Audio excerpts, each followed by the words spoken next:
Chapter 10. Lucas couldn't ignore Viola's angry gaze, which was permanently fixed on his back. It had been there since they first set off to find the monster. Lucas had told the workers that he was merely going to place the prisoners in a cell in the manor's basement and hear out their case when they woke up. He had done this to make himself appear somewhat softer to the people so they wouldn't feel like a chain was tightening around their necks and plot against him during the hours of work he planned to get out of them. They were his precious laborers, soon to dedicate their existence to rebuilding his dungeon and repairing his lands for the low price of a few measly pieces of silver and gold. The moment the workers had left the throne room, she had started in on him, complaining that he was failing once more as a villain because he had hidden the true fate of the 4 people who had tried to kill him in the bar. None of his reasoning swayed Viola at all. She had just grumbled that a real villain needs to never show an ounce of mercy. He needs to be an unmoving stone whose mere presence exerts pressure on all those around him. She insisted that he should tell the people, "Hey, I plan on feeding 2 of these to my spider on the bottom floor. She's been complaining about being too fat, and this will give her just the amount of points she needs to practically double her speed as she sheds all of her excess weight with the lighter and tighter evolution. Also, I plan on waking up the bear so that he can enjoy being eaten alive, just because I hate how he was organizing and sending his own comrades off to die in rebellions against good leaders for some other bastard's purpose.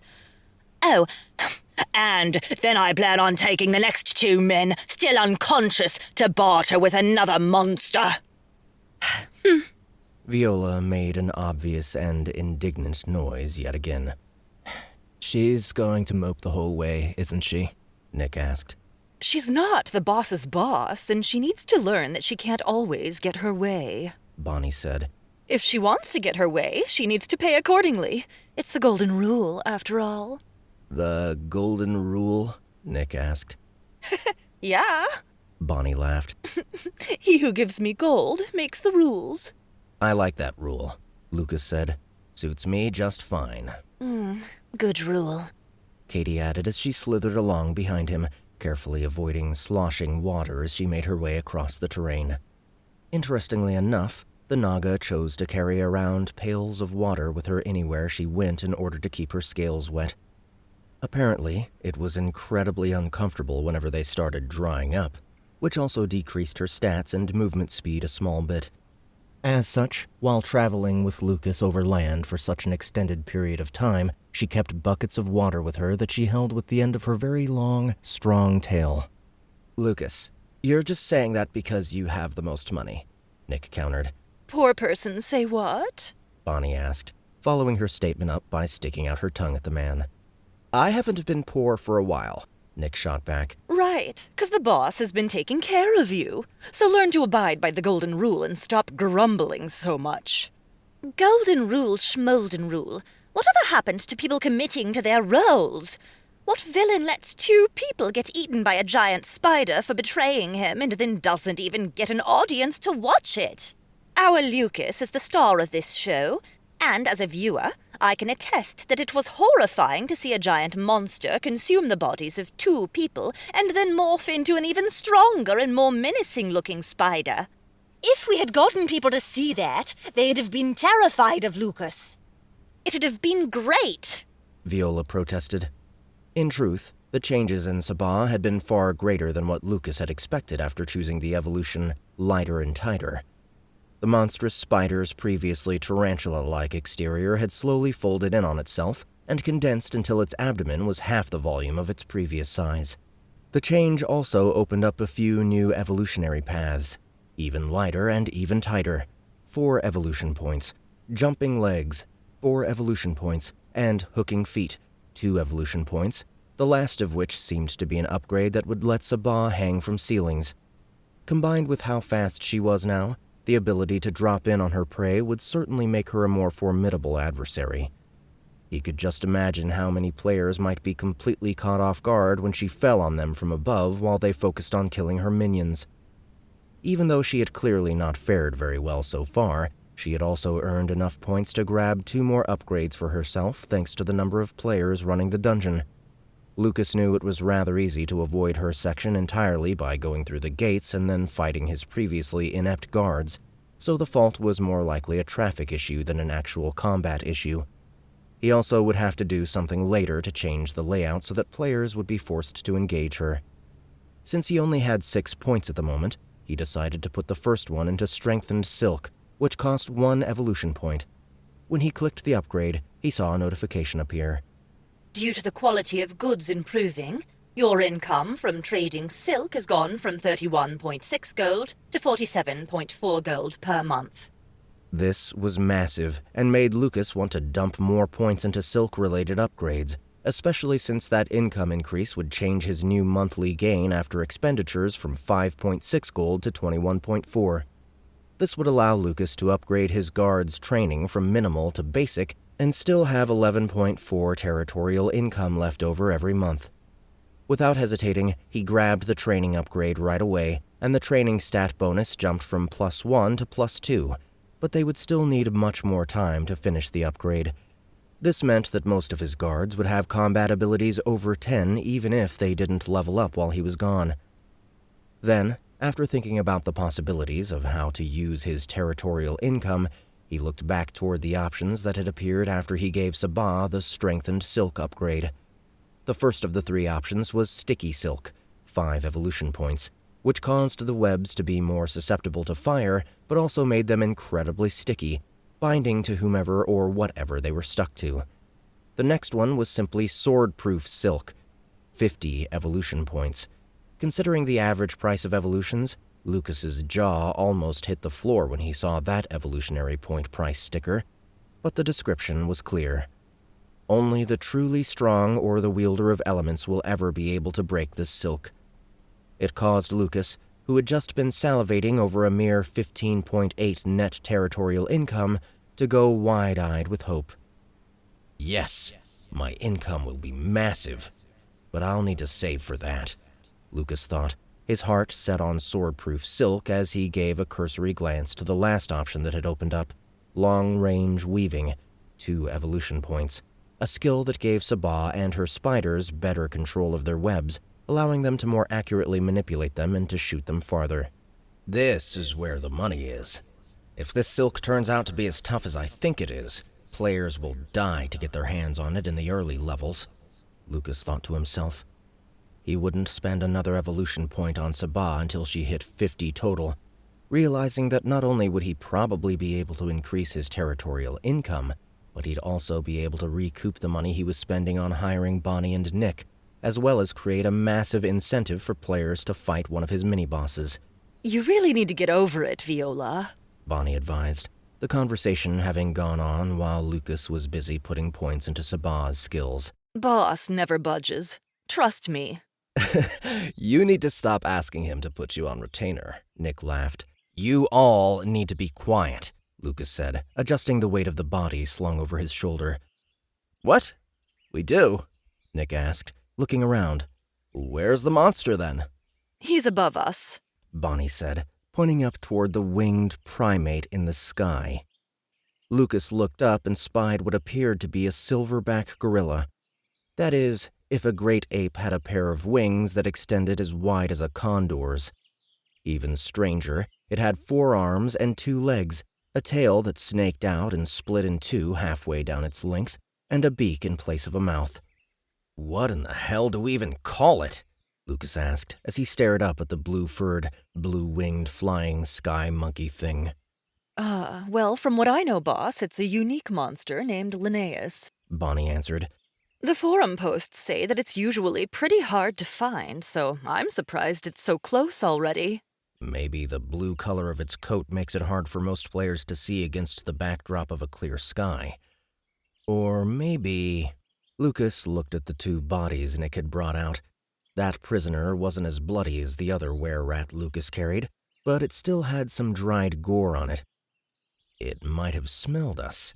That makes sense, Viola said. Like an air shark, it smells the blood and thinks that we'll be an easy kill. How do we get it down, though? Nick asked. Yeah, it doesn't seem to want to come to attack us, even though it clearly knows we're here. Bonnie, was there info on how to start the fight? Lucas asked. I don't know about that, but Bonnie looked over at Lucas with a smirk on her face. I can think of one idea. Which is? Lucas asked. Fried chicken. She answered, taking her backpack off. If it came out and began circling just because we're here, then it's clearly hungry. Why not cook something up to lure it down? If your chef skills are good enough, you'll have that thing swooping down in no time. That might be hard since none of us have food on us, though, Lucas said. Or at least I don't think we do. Much less the stuff to cook with it. Katie began, shyly breaking into the conversation. Nick opened his mouth to interrupt her, but Bonnie was ready. She smacked him with a healing scepter she'd seemingly pulled out of thin air while shouting, Heal! as she did it. You know, I can handle heals in the future, Viola said, interrupting Katie anyway, despite Bonnie's attempts to let the Naga speak. For Nick? Bonnie asked. Nick got up and dusted himself off, scowling at Bonnie the whole time. Yes, I wouldn't want you to feel uncomfortable because you had to operate in a manner outside of your preferred class, Viola explained. And Katie, what were you going to add? Lucas asked, not wanting the quietest member of his group to get overshadowed. Food. I have a lot in my backpack. I didn't know. I thought you'd be a bad cook. My sister always said men constantly ask women to cook. That's... Lucas wanted to argue, but then he thought about the number of times a girl would show up in older games and immediately be asked by the male players to make a sandwich or something. It had happened a lot. Yeah, he conceded. I can make some now. I planned to, make some grilled salmon. She produced 2 large fish and a giant knife before Lucas even agreed with her plan. After that, she started to pull out a grill, charcoal, a pan, a cutting board, and a few plates, really demonstrating exactly how much Bonnie had in her backpack and how well the backpack worked at shrinking objects. In moments, she had set up an entire picnic kitchen while everyone else just watched in curiosity. Years of watching BlueTube videos had taught Lucas one thing, that he was easily mesmerized by someone cooking. The hours he had wasted watching what his mother had dubbed food porn were many, and he had genuinely been sad when he reached the end of high school and actually had to stop binging on cooking segments so that he could study. Even today, he couldn't help but think about how many languages he could have learned if not for watching all those videos. Wow, Nick said as he watched Katie work the miniature portable camping kitchenette. She used a combination of lemon, garlic, salt, soy sauce, and brown sugar to create the perfect flavoring for the salmon, and once she started cooking, Lucas had to admit he was surprised at how wonderfully the smells graced his nose. Looking up, he saw that the primate was equally interested, swooping lower and lower down during the cooking process. Lo, human! It is I, the great and mighty Linnaeus! The primate squawked out from its beak as it landed a few feet from the group. Unhand that delectable treat, or prepare to become one. So, I take it you're hungry? Lucas asked, ignoring the threat as he tossed the body that he had been carrying on the ground. If you are, we have plenty of things to eat. He nodded toward the body as well. That is, if you agree to our terms. Terms? Linnaeus asked, his eyes narrowing as he stared at Lucas. What terms could prey have with a predator? Well... Lucas began rocking back on his heels and acting as casually as possible while glancing over at the food. I suppose the terms we have are pretty simple. You can either eat with us, dine with us, break bread with us, and drop that attitude. Or we can kill you right here and see if the next monster we meet agrees to our generous offer. Monster? Linnaeus glared. I see. So that's how you view my kind. We're just monsters, and you lot are the civilized folk coming here to make deals with us barbaric beasts. Well, you do kind of eat people, Nick offered. And you eat pigs! What of it? Do you think that my diet instantly mandates that I must behave like some Philistine fiend? A monster? Linnaeus stepped forward, his giant beak inches away from Nick's face. I wouldn't be offering you a contract if I thought you a barbaric person, incapable of abiding by it, Lucas said, stepping forward and sticking out his hand. I'm here because I respect you enough to want your services for my own, and I've brought what I hope is adequate payment. Yes, you have brought that, and they're still breathing. Good. Linnaeus scratched the bottom part of his beak as if it were a beard. Intentions and manners. You're quite the charismatic one. I suppose working with you won't be entirely impossible. Linnaeus took Lucas's hand and gave it a shake. I'm always pleased to make the acquaintance of someone like yourself, someone who won't put himself above me and treat me like a mindless ape. Of course. Lucas smiled as he gripped Linnaeus's hand tightly and maintained eye contact. I can tell this will be the beginning of a long and fruitful relationship. Indeed, Linnaeus replied, his left eye squinting as he chomped his beak. Which is why, like civilized gentlemen, we should, before settling any business, break bread.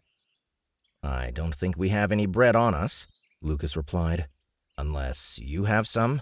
Any food item can count as bread for this symbolic gesture. All we need is to have a meal to split between us, to symbolize our mutual trust in each other. And you've brought one. Lucas looked over at Katie, who was still cooking the salmon. It'll be done soon, he said, only to have Linnaeus shake his head. No, Linnaeus objected. That is not the meal you brought for me. That's the meal you brought for yourself. He then lifted one of his hands up to point at the two bodies Lucas had brought to bribe him with. That's the meal you brought me. At this point, Lucas could feel everyone's anxiety. A collective set of breaths were inhaled and held. His party members were all staring holes into the back of his head, waiting for his response. Monster contract, Linnaeus's appetite. Soaring above all the other sentient creatures that resided in the jungles he called home, Linnaeus's arrogance grew to mountainous proportions before he ever reached maturity. However, whether it was the tree people, mankind, the mountain folk, the beast men, or the water tribes, all the people he met regarded him as lesser, their eyes filled with disdain that Linnaeus could see from a mile above the ground. Linnaeus grew to hate their beady eyes and judgmental tones, but then you came along and talked to him, not screaming or treating him like a foul monster upon first sight as so many before you did. For this reason, he is willing to work with you if you can prove your belief that he is not simply a monster. Break bread with Linnaeus, and do so by eating the most favored piece from the body you brought for him to savor. The eye, uncooked. Do this, and you will have completed the contract. Warning. If you do not break bread and eat the eyeball, then Linnaeus will consider you the same as all of the others who looked down on him and will attack you on sight in all future meetings. Lucas frowned as he read the quest description. The eyeball, eh? Lucas said to no one in particular, staring down at Fiddle's unconscious body. The two were-rats he had brought personally weren't much different than any other humanoid, and the thought of eating Fiddle's eye honestly made Lucas cringe and feel a bit queasy. For a moment, he debated if it might just be better to kill Linnaeus and go find another monster altogether, and it took every ounce of his willpower to prevent his body from betraying his reservations. Are you trying to decide which of them to savor? Linnaeus asked, his sharp eyes studying each minute movement on Lucas's face. Lucas shook his head. No. I think it'll be that one, he said, pointing to Fiddle. I'm just wondering if you're going to want to eat the other one at the same time. Perhaps like a ritual? He was attempting to buy time as he tried his best to prepare himself for what had to be done for this quest, all while listening to his inner monologue scream against it. We can get another monster. This is going to ruin my appetite for a week. Of course, Linnaeus chirped. That sounds wonderful. Here, I'll extract them for us. I have experience in the matter. The primate picked up Fiddle's body by the throat as if it were a cotton-stuffed doll and snapped his neck in the process. He then plucked out each of the eyes in one fluid motion with two of his other hands as if he had just yanked buttons off the same doll. It was a brutal but quick process that very clearly demonstrated exactly how strong Linnaeus was. Then, turning back to Lucas, the creature stuck out one of his hands, offering the eyeball for Lucas to take. Here you go. I saved the right one for you. It's always the tastier of the two. One eye can taste better than the other? He took the tastier eye in his hand without looking down at it, keeping his own eyes focused on the prize, the new addition he was about to get for his dungeon. You know, if you don't want to eat it, and it's necessary for the dungeon, I will, Katie offered. No, I'm not about to turn down a chance to break bread with a new friend, Lucas replied, quickly cutting her off. He knew she meant well, but if he didn't take the eye and eat it, then the quest was a failure. Linnaeus obviously had some trauma from people rejecting him because of his choice in dinner, so even without the quest prompt, Lucas knew how he needed to behave and the words he needed to say. Oh, excellent. Now, shall we? Linnaeus's tongue flicked out and licked around the edges of his beak as he stared at the eye in his hand, clearly eager to enjoy the flavor. You don't want to bless this momentous occasion? The day my manor gets a chance to welcome a new... Lucas had started off stalling, hoping to throw several flattering words at Linnaeus while he finished readying himself to eat the eyeball, when an arrow soared past him, nearly blowing his head off and killing him on the spot. What in the... Lucas shouted, looking over to Bonnie. Sorry, boss. I forgot to play lookout. I was with the... She didn't need to explain. No one had been paying attention to anything but the encounter with Linnaeus while eagerly waiting to see if Lucas would actually eat a person's eyeball. Lucas ducked behind one of the larger trees, and the rest quickly followed his example by diving behind various forms of cover. Only Nick wasn't fast enough, and he was struck in the chest before he could get behind anything. The Dark Knight simply screamed out a string of profanities and raised his shield toward the group of enemies. "Linnaeus!" Lucas shouted, drawing the beast's attention. "Don't forget our pact! You're with us for this battle!" While Linnaeus was watching him, he popped the eyeball into his mouth and bit down. The eye was just as slimy as he had expected, squishing between his teeth and popping like an especially juicy, soft-skinned grape. An event has occurred.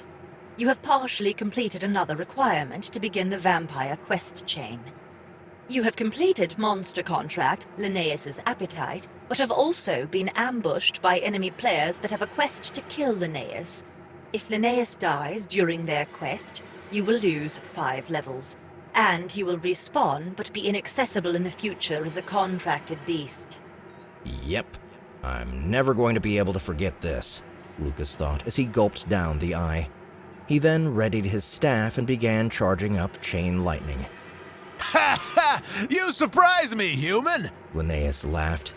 Even till the end, I had thought that you would never join me in a feast of flesh. I shall not let you down. The primate pounded his chest with all 4 hands and took off into the sky. The only real threat to the group at the moment was the rain of arrows, and Lucas risked peeking out from around the tree so as to get a good look at the enemy group. He wasn't able to gather much information from the brief glimpse, but he did catch sight of a mage carrying one of the more advanced Earth-type magic staves, which was better than Lucas's own. Then, suddenly, earthen walls quickly began erecting themselves around the field, separating off each of the players. What the hell? Lucas popped out from behind his tree and unleashed chain lightning on the nearest target. Unfortunately, that target had a shield, and all 3 of his bursts of chain lightning bounced off and scattered to the ground near the enemy, rendering the spell completely worthless. Another arrow came soaring toward him and caught him in the shoulder. Crap! What the hell, Linnaeus? Don't tell me I ate that damn eyeball for nothing! Lucas watched the primate swoop toward him. He didn't know what the blue beast was thinking, and he was slightly annoyed by the fact that Linnaeus was having to enter combat before being put to work at the manor. Lucas wanted to provide some supporting fire, but he didn't really know what was going on. He had positioned himself with his back against the tree, and one of the earthen barriers had sprung up to his left. He knew that there was at least one tank somewhere in the foliage behind him, and there was at least one bow wielder that would snipe at him the second he showed himself. He also knew that somewhere there was an Earth-happy caster throwing up line-of-sight blocking walls everywhere who would likely change to damage spells soon. Come now, friend! We have foes to kill! Linnaeus exclaimed happily as he landed beside Lucas. You've honored me, and now I shall honor you. Afterward, we shall have even more food to feast upon. An arrow struck the primate's condor-sized wing, bouncing off and leaving behind little more than a small graze that didn't even seem to dampen his jolly mood. Ugh, you idiot. Why does everyone in an escort quest have to act suicidal? Lucas griped. Linnaeus, don't worry about this fight. I know that you're with us, but you need to get out of here. I'll consider the contract fulfilled, so just take to the skies and head toward the manor southwest of here. You, a human, would... The ape threw all four hands over his heart. Put my safety above your own? How then do you expect me to leave? Really? Lucas's frustration ballooned as he realized his words had ensured the monster would stay and fight. Freaking charisma score. Why must you make me so charming to NPCs that they risk their life for me? As he was complaining to himself, he felt Linnaeus grab his shoulders and spin him around. What the— Prepare yourself for the fight! Linnaeus roared, his remaining two hands fastening onto Lucas's waist. Half a second later, Lucas felt nothing but air beneath his feet as the primate, clutching him tightly with his four hands, hoisted him into the sky. Now use your fancy tools and gadgets to rain hell down on our foes! Caw-caw! Linnaeus said before releasing a loud caw-caw into the sky. Lucas was annoyed that the monster was essentially using him as a weapon, but he had to admit that Linnaeus wasn't a fool. Looking down from above, he could tell at a glance that if Linnaeus had just charged right at the enemy, the attack would have ended in grim failure. Some 40 feet from the tree Lucas had been hiding behind, there was a tanky character holding a massive, glowing blue shield positioned in front of two mages and an archer, and then there was another tank, one without a glowing shield, 15 feet to the first's left. Behind the second tank were two more archers and a mage. Behind those two were two players with scepters casting heals on the tanks and creating force shields where the earthen walls didn't offer enough protection. The mages had narrower attack channels because of all the barriers, but it also meant that they were effectively protected from almost every angle, except from above. When the archers saw Lucas and Linnaeus flying together above them, they started training their arrows at the pair instead of his untargetable group. Given Linnaeus's massive 14-foot wingspan, it was impossible to dodge more than one incoming projectile at a time, and Lucas could hear the creature let out a small grunt with each arrow that struck him. As Lucas listened to his new partner accumulate damage, he looked down and checked on the rest of his people. For the most part, they were cowering behind trees that were currently being blasted to shreds by giant scorching rays of fire. Bonnie and Katie were together on the left, while Nick and Viola were together on the enemy's right. Each pair had been cordoned off from the other by the mage's walls. Viola, get a heal on Linnaeus! Lucas shouted when he saw Viola immediately throw a barrier up in front of Nick and heal him the second after. A small, translucent white halo had appeared above Nick's head, and Lucas knew that wasn't part of the typical Dark Knight skill set. That meant Viola apparently also had access to more spells than what Lucas was accustomed to seeing. He's more important than Nick! Healing Linnaeus right in front of the enemies? Wicked! Count me in! Viola shouted back gleefully. Seconds later, Lucas twisted around to see the arrows being expelled from his wings. Then, as if having received a second wind, Linnaeus plunged downward, dipping low with Lucas in front of him. Lucas only had 2 attacks on his staff, and he was much closer to specializing in lightning than fire. So as he came barreling toward the ground, he started unleashing wave after wave of triple-charged electric blasts. The tank carriers did well to intercept the attacks, leaving Linnaeus and Lucas wide open to counterattacks, but Lucas quickly found their weak spot. Their healers. The enemy had left them so far back that no one could have engaged them under normal circumstances. Thanks to Linnaeus' flight speed and Viola's healing, Lucas was able to close the distance and hit them hard. He rained down wave after wave of attacks while Linnaeus whizzed back and forth above them. The healers practically melted under the relentless assault, and Linnaeus pulled back into the sky once again. Lucas spared a few parting shots at the tanks for good measure, simply because he could, but they were once again repulsed. I don't know how much longer I can hold out, Bonnie shouted.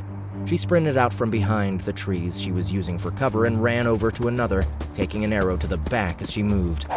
Unlike Nick, Lucas, and Linnaeus, however, she had no one who could heal her, and there was nothing that anyone could do at the moment to peel pressure off of her. Bonnie, I hate telling you this, but switch to healer, Lucas shouted back. I can't! My bag is... Boss, just do something. Yeah, come on, Prince Charming! I'm running out of holy energy here! Viola yelled up at him. Linnaeus, clearly thinking that the title Prince Charming was aimed at him, responded, Don't worry, little girl. No one shall defeat my master's people while I'm here. Come now, master. Redouble your efforts. This lady's Prince Charming is supporting you. Caw-caw! Linnaeus cried out, once again diving toward the enemies. Actually, wait, Lucas replied, stopping the flying ape. At the rate things were currently going, Lucas knew that he wouldn't be able to win even if he burned his entire supply of arcane energy on chain lightnings. His spells simply weren't powerful enough to punch through the enemy shields. He did, however, still have meddling minds. Just keep me from getting hit! Lucas began channeling the mind control skill, focusing the spell on the warrior with the glowing blue shield. Look at you! Lucas yelled down at the enemy tank. You're shouldering your entire team's safety by yourself, yet they don't seem to care at all about you. They could easily pack themselves tighter behind your shield and make your life easier, but they spread out instead, leaving you jumping back and forth. How pitiful. Linnaeus failed to move out of the way in time, and an arrow sank deep into Lucas's right thigh, dropping him down to 181 hit points in a single strike. Even worse, the second the arrow struck, the spell began to backfire. Arcane energy was channeled through circuits into a focus crystal which was affixed to the staff, and the player then used his individual willpower to craft the spell until it was ready to activate. With his mind being assaulted by the pain from his newly acquired injury, it took everything he had in him to maintain his concentration. The spell had already absorbed a large amount of energy, and as it started to battle its way out of the necklace and into his body, Lucas fought with all of his being to push it in once more and not let it overpower his mind and cancel the spell completely. It felt like someone was pounding a large metal spike through his chest, just above his collarbone. The sensation then spread outward from that point of origin like a spider web, with most of the pain heading toward his head. I can't fail. I need this to succeed, Lucas thought, steeling himself. I can do this. He inhaled deeply and tried to control his breathing while he did everything he could to stabilize his mind. He recovered after a few tense seconds, but it was only a brief mental state of mind that did nothing to heal his leg or actually finish the spell. The reflux of energy had ravaged his upper body and dropped him down to 109 health. Viola could have easily healed his injuries, but she had her hands full keeping Linnaeus' health topped off so that he could remain in the air.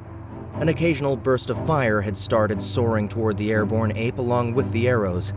Linnaeus was thankfully moving in a way that kept Lucas mostly safe, but that didn't leave him with much room for error. The fact that Lucas wasn't getting heals for the moment was an added pressure, another layer of anxiety he had to push out of his mind. For some reason, he suddenly thought of Liu's scarred face and what she must have gone through during the accident. Despite major recent leaps in medical technology and the best care money could buy, that wound had still left its mark. Mana began flowing back into the crystal all at once, leaving a small energy vacuum where it had just been, and the spell finally activated.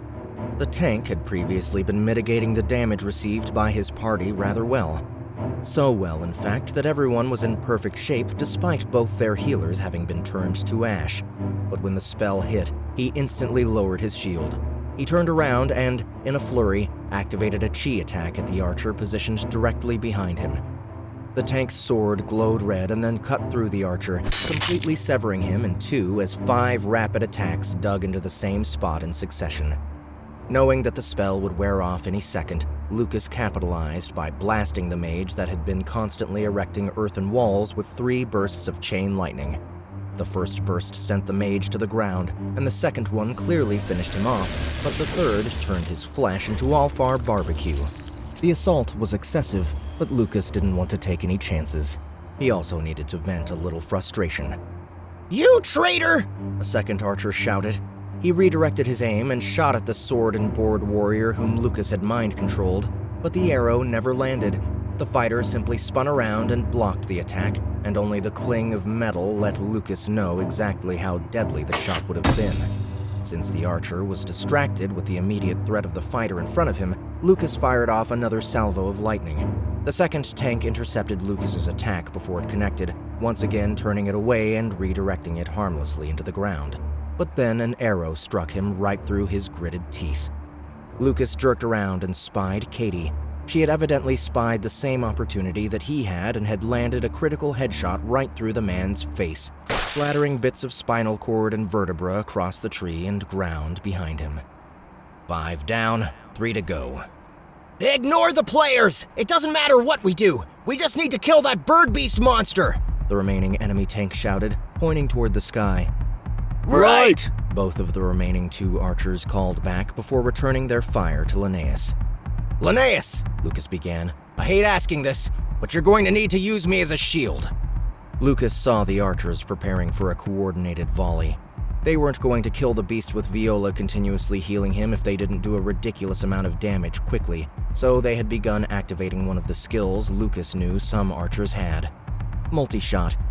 It let an archer, with the help of his chi, stack multiple arrows into a single bow, with a maximum of 5 for newer players and 10 for experts.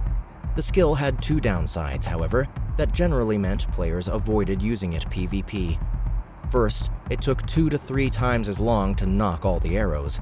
Second, it was unusually hard to land all 5 shots, much less 10. The one thing they had working in their favor was Linnaeus' size and slow-moving pace. Never, young master! Linnaeus cried. Your selfless heroism, even for one not of your kind, cannot be easily found again in another. I won't let you die! Well, it's either I die or you die, and if you die, I'm dying anyway, so just use my body as a shield. I'm going down either way, Lucas said. This is an order from your young master. Linnaeus let out a loud caw. Caw-caw! So short was my service! I shall not forget you! The primate shouted, simultaneously letting go of Lucas, without the added task of trying to make sure Lucas didn't get hit, or perhaps just without the burden of Lucas's additional weight. Linnaeus was clearly fast enough to get away from the multi-shot, and as Lucas dropped toward the ground, he was able to see how Linnaeus easily tore through the skies and escaped from danger. Assured of his own death and preparing to respawn, Lucas thankfully appreciated how fast Linnaeus was. Lucas sighed and closed his eyes. Don't freaking think about it! Viola shouted. A giant force shield caught him after only 10 to 25 feet of freefall. Lucas slammed down on the shield on the flat of his back, dropping his precious 109 health down to 16 in a second. All of the air was forced out of his lungs, leaving him gasping for breath and writhing in agony, and it felt like his spine had snapped underneath the pressure. You... Lucas gasped out the monosyllabic curses as he sucked in massive breaths. Dying wouldn't have even felt this bad. Why the heck did you keep me alive? Lucas wanted to yell down to Viola, and it was then that he realized that she was taking this game a lot more seriously than he was. At the moment, only his objective mattered, yet, as he heard Viola yelling encouragements and forbidding him from crossing over, he felt a little touched. He stared up at the clouds above him, trying to relax and ignore the sensations racking his body as his hit points continued to fall roughly 1 every 2 seconds from internal bleeding. There wasn't anything he could do, so he just lay there and tried to enjoy the breeze across his face as much as he could. He got as low as 7 health before the first heal landed, accompanied by a reproach. Stop making me pull out this damn scepter, will you? Bonnie griped. How can you give me the best class and still make me use this thing? Sorry. Lucas apologized half-heartedly. A second force shield materialized right on top of the last one, holding Lucas in place and letting him rest a moment longer as he gazed into the expanse. Liu? What the hell? He didn't know why her face came up or what had been going through his mind when he was trying to stop that feedback from meddling minds. You gonna come down yet? Bonnie asked again as another healing spell washed over him. The warm sensation coupled with the complete cessation of pain created a near-orgasmic feeling in his body. It was amazing how good it felt to just go from being in agony to feeling fine. Yet Lucas decided he still didn't want to have the whole experience again. He stood up, dusted himself off, and poked his chest where the most agonizing sensations had been just moments before.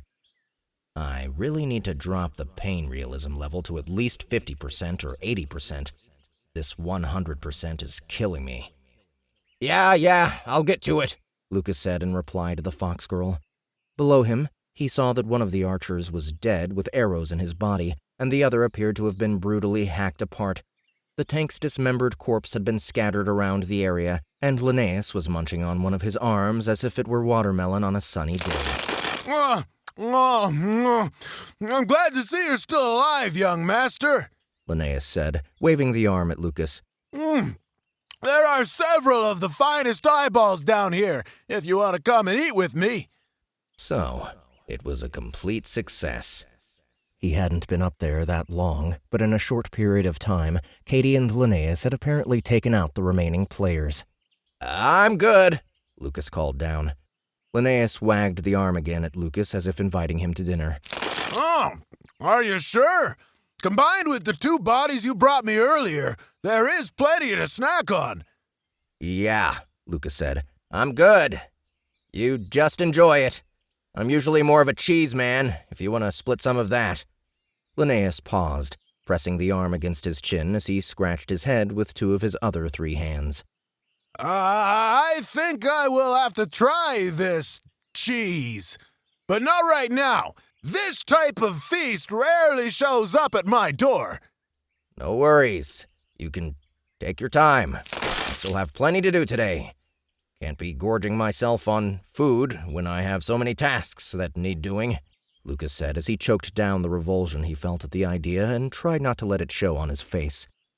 He was going to have to find a way to get the idea of sharing cannibalistic meals out of the flying primate's head.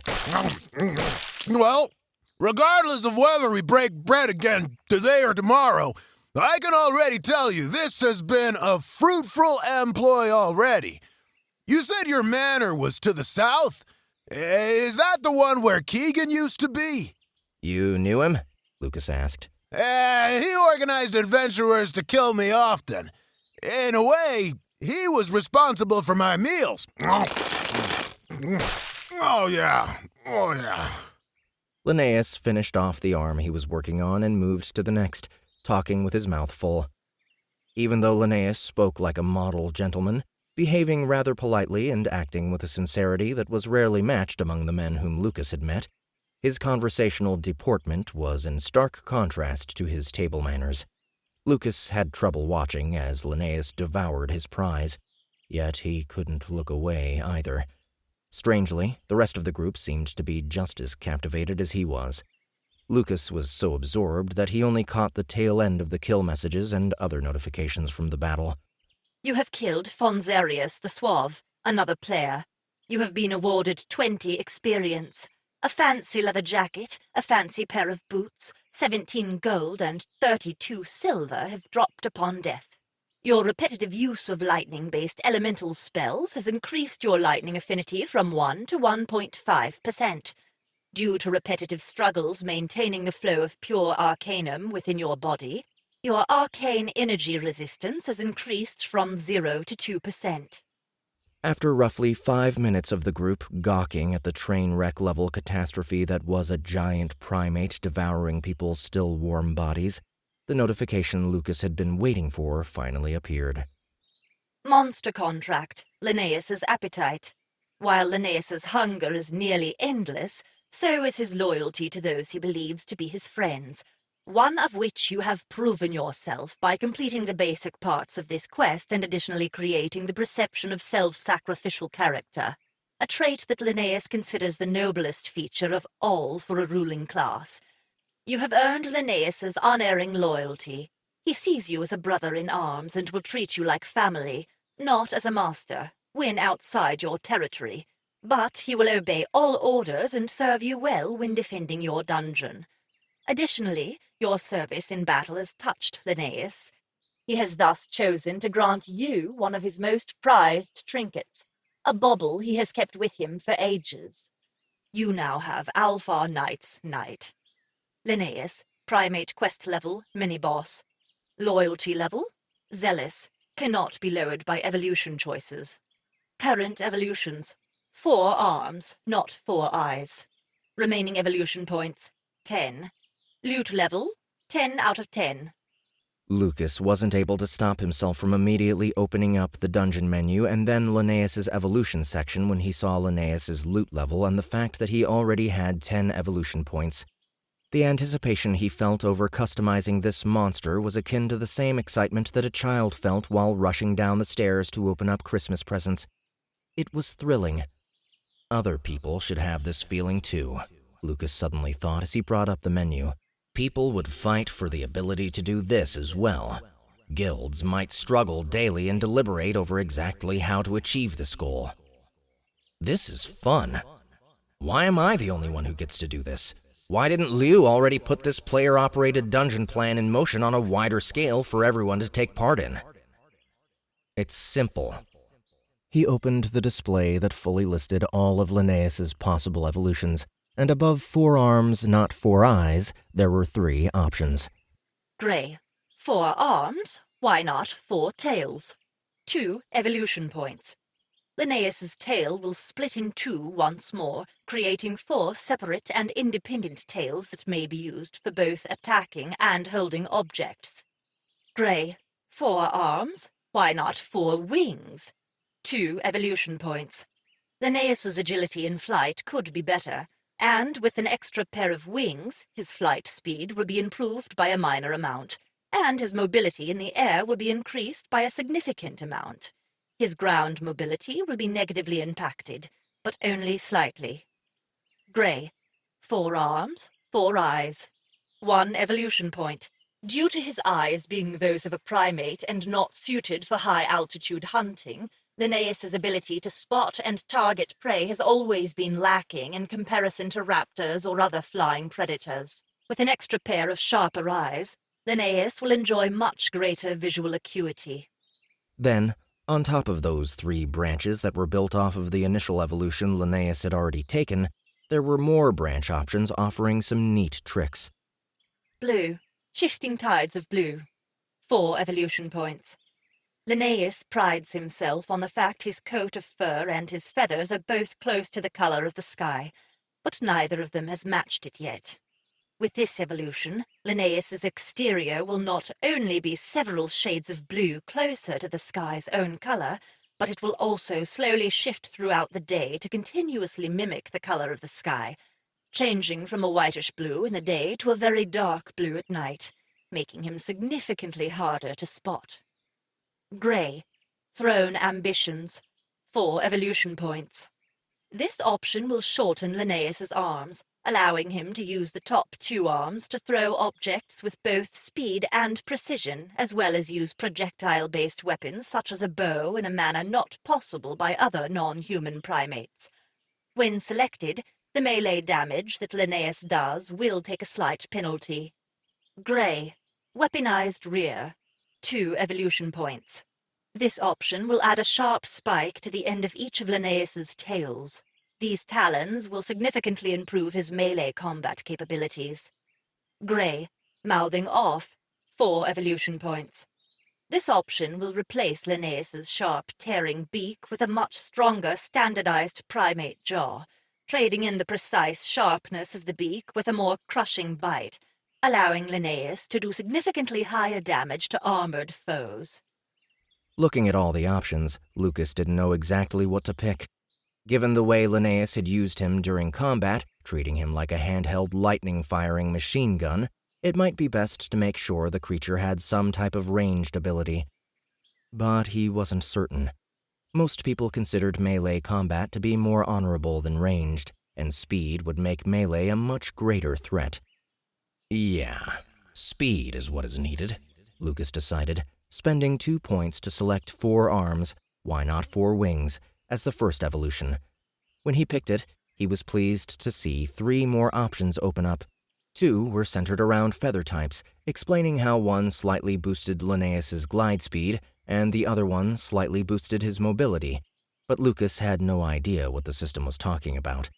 The last option sacrificed a small amount of speed, but gave Linnaeus the type of feathery wings that many snow owls have, allowing him to fly silently through the sky. Seeing that option available for 2 more evolution points and shifting tides of blue, which would give Linnaeus built-in camouflage while flying, Lucas couldn't help but take both. This left him with 2 points, but he was immensely pleased that his new dungeon monster would now be super stealthy. The last point he spent was on the skill Weaponized Rear. Since Linnaeus was now able to move about stealthily, he wanted to make sure that the flying primate was able to deal the greatest amount of damage in the shortest period of time, and it seemed like a worthwhile investment for boosting his close-ranged attacks. More and more options were opened up as Lucas made his final selections, but since he didn't have the evolution points to choose them, and since he didn't want to tease himself by seeing what he couldn't have, he backed out of the menus. They would be there when he came back later, waiting for him like wrapped presents, ready to be enjoyed when he had points to modify this creature further. Wow! Viola, Nick, and Bonnie exclaimed as they watched Linnaeus morph before their eyes. Excellent choices indeed! You have done well! Linnaeus said, looking over his own body and admiring the new changes. I cannot wait to see what metamorphoses await me next! Given the way the evolution chain looked, 6 arms and 6 tails look like they might be in your future. Well, no matter what it is, I'm going to have to trust my people and my land to your protection, Linnaeus, Lucas said. I have to go stop a rebellion and save some nobility from destruction. Satisfied with his changes and the contract, Lucas moved Linnaeus to his manor using the dungeon menu. He placed him right on top of the manor itself so that he would fly around the place as if he were a gargoyle protecting his castle. Since Lucas wasn't in the dungeon when he made the change, Linnaeus didn't just vanish before his eyes. Instead, the flying primate grabbed Lucas again and hoisted him into the air. If you have work to do, then we shall go, Linnaeus said, flying off with Lucas in his arms. Lucas tried to object, but the words were jumbled by the onrush of air, leaving him incoherently babbling about nothing in particular. Even after having taken only a single flight with the primate, it was instantly obvious that the speed upgrade was in effect. The air whipped past Lucas's eyes and ears and rushed into his mouth, so he eventually just gave up his protestations and fell silent instead. Well, hopefully the group will rush back to the keep and meet up with me, Lucas thought as he was whisked through the air. He knew he should have felt somewhat emasculated by the way he was being cradled in the creature's arms, but his lazy attitude left him with a rather positive impression of the experience. It was an easy way to travel, and the scenery was beautiful.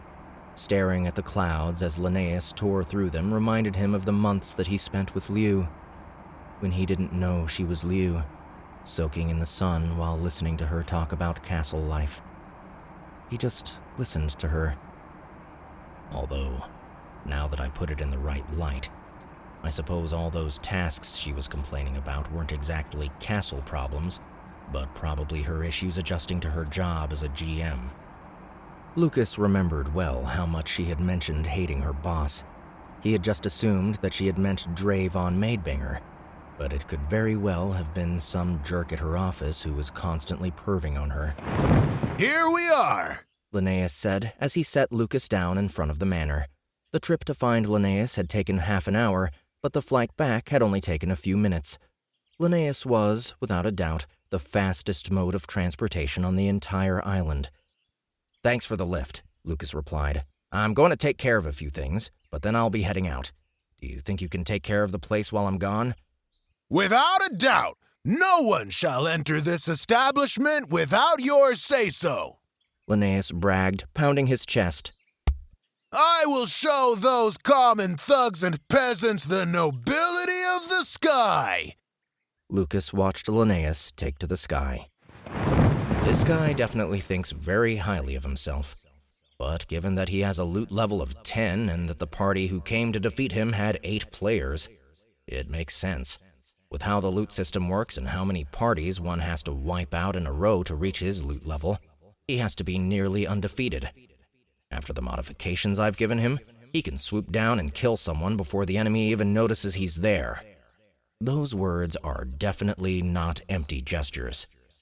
Since Lucas had time to kill before his party reconnected with him, he decided to go check out the new bauble he had, the Alfar Knight's Knight.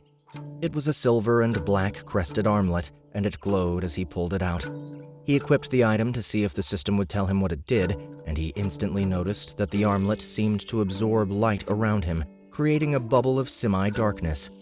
Over 3/4 of the light in a 2-foot radius around him vanished, and then, to make things even more interesting, the stolen light appeared to bunch up into a tiny little moon that hovered a foot away from his wrist. It circled through the air as if orbiting some unknown object. It took a minute, but Lucas eventually developed a theory as to what the armlet was. Alfar were mostly casters and marksmen, and camouflage wasn't the only way to stay hidden. The small moon was likely designed to draw the attention of people trying to attack him. Combined with the fact that he was now partially hidden in a cloak of darkness, it would make him harder to hit. The enemy would likely misjudge his exact location, and the ball of light would hopefully entice someone to shoot where he wasn't. This little bauble would definitely be helpful, either to him or anyone else in his small but growing cadre. Speaking of archers, Lucas suddenly remembered Katie. He had been holding on to the item Isabel's Tears because none of his core party were archers, and she had proven herself in the last fight. Without her help, that tank would have shut us down pretty quickly. Our efforts to attack would have been thwarted, and the drawn-out fight might have resulted in one of us dying if the enemies had attempted a multi-shot sooner. Yeah, she definitely needs a reward for that battle, Lucas thought, pulling out the special bow and setting it aside to give to her. He heard footsteps approaching from behind while he was sorting through his backpack and trying to plan out the next attack. You're still here? Lou's voice called out. I just got back. The monster acquisition was a complete success, Lucas said without bothering to look up. Now that he knew who she was, he was imagining that it was the scarred Lou behind him, not his wife, and avoiding looking at her helped him do that. I guess the better question is, why are you still here? Ah, that's easy. She laughed. I didn't want to get up. The bath was nice. I don't want my boss to realize that I just spent my time soaking in a tub instead of handling player tickets all day. So I did eventually have to. What's handling player tickets like? Lucas asked. Well, it's not so bad. It's mostly just telling players that, no, the game isn't broken. They just messed up the quest.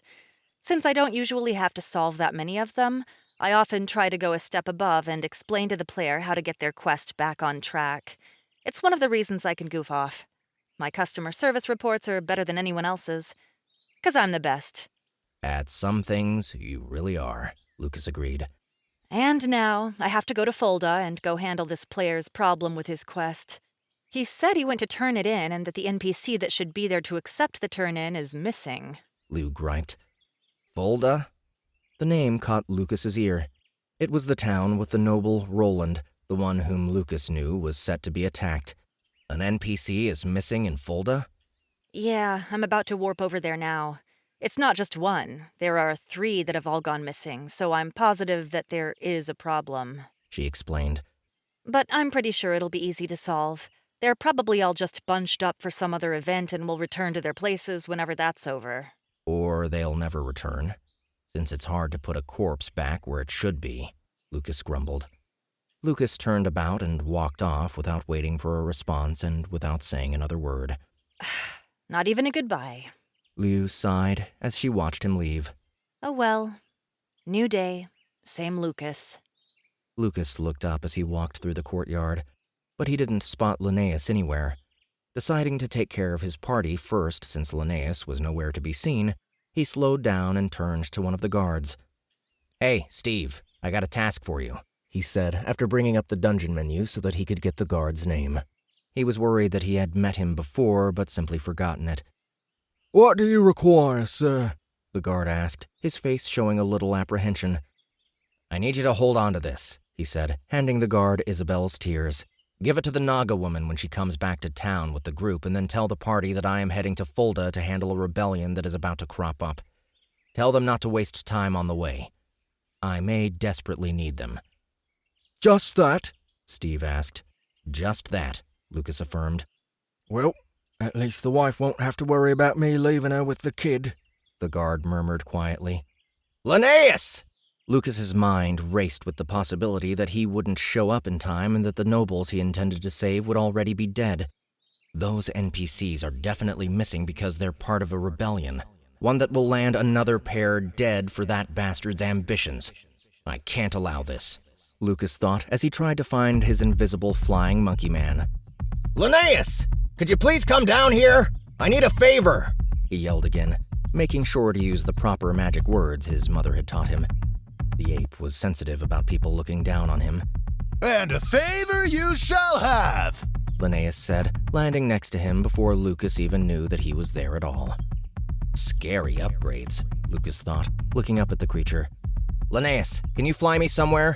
Lives are at stake, and if we don't make it in a timely fashion, their death is assured, Lucas said. Ha! Fly you somewhere? That's easy! Linnaeus puffed out his chest and picked up Lucas, shifted him into the should-have-been embarrassing princess carry, and then took to the sky without so much as asking Lucas where they were supposed to go. Wrong way, Lucas said, pointing Linnaeus in the right direction. We're heading to Fulda. It's a town to the southeast of us. It shouldn't be a very long flight with your speed, so thanks again. Think nothing of it. We'll be there shortly. Trust in me. Sure enough, the primate was right. What normally would have been an hour-long walk took less than 2 minutes with Linnaeus' help.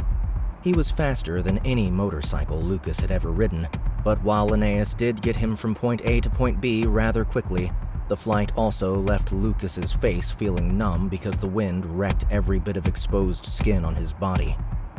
Before they ever landed, Lucas knew that his fears were realized.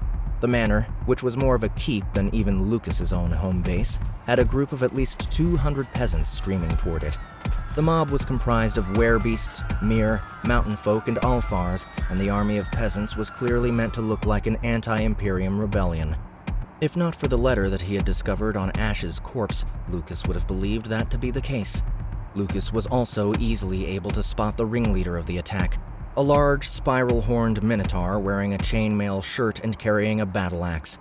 He stood 10 feet in front of the rest of the villagers, marching them toward the manor. Wait, I made it just in time, Lucas thought. But that thought didn't settle his nerves. He might have made it, but he had made it without his party. There was no one to heal him, and there was no one to assist him. He was going to be on his own. All right, Lucas began, pointing to an open window in the keep. Set me down in that room. I need to go find the Lord and do what I can to help him. As you wish, Linnaeus said. The winged primate swooped down and tossed Lucas through the window with neither grace nor consideration. There you go. I would normally stay, but my contract is to defend your territory, not his. I shall wish you the best of luck, though I know a noble spirit such as yourself will not need it. Take care, and save me a few eyeballs! Caw-caw! Linnaeus then vanished into the sky once more, leaving Lucas by himself in Roland's manor. Lucas's character sheet.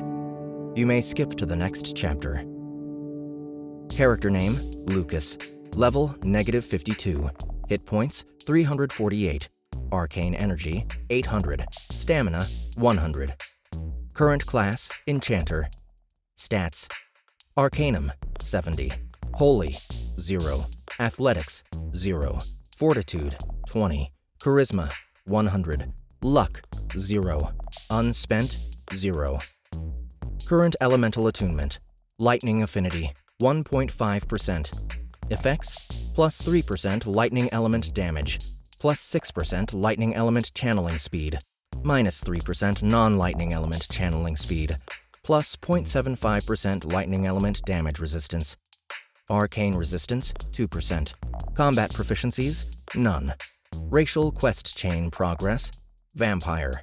2 out of 5 requirements met to start chain.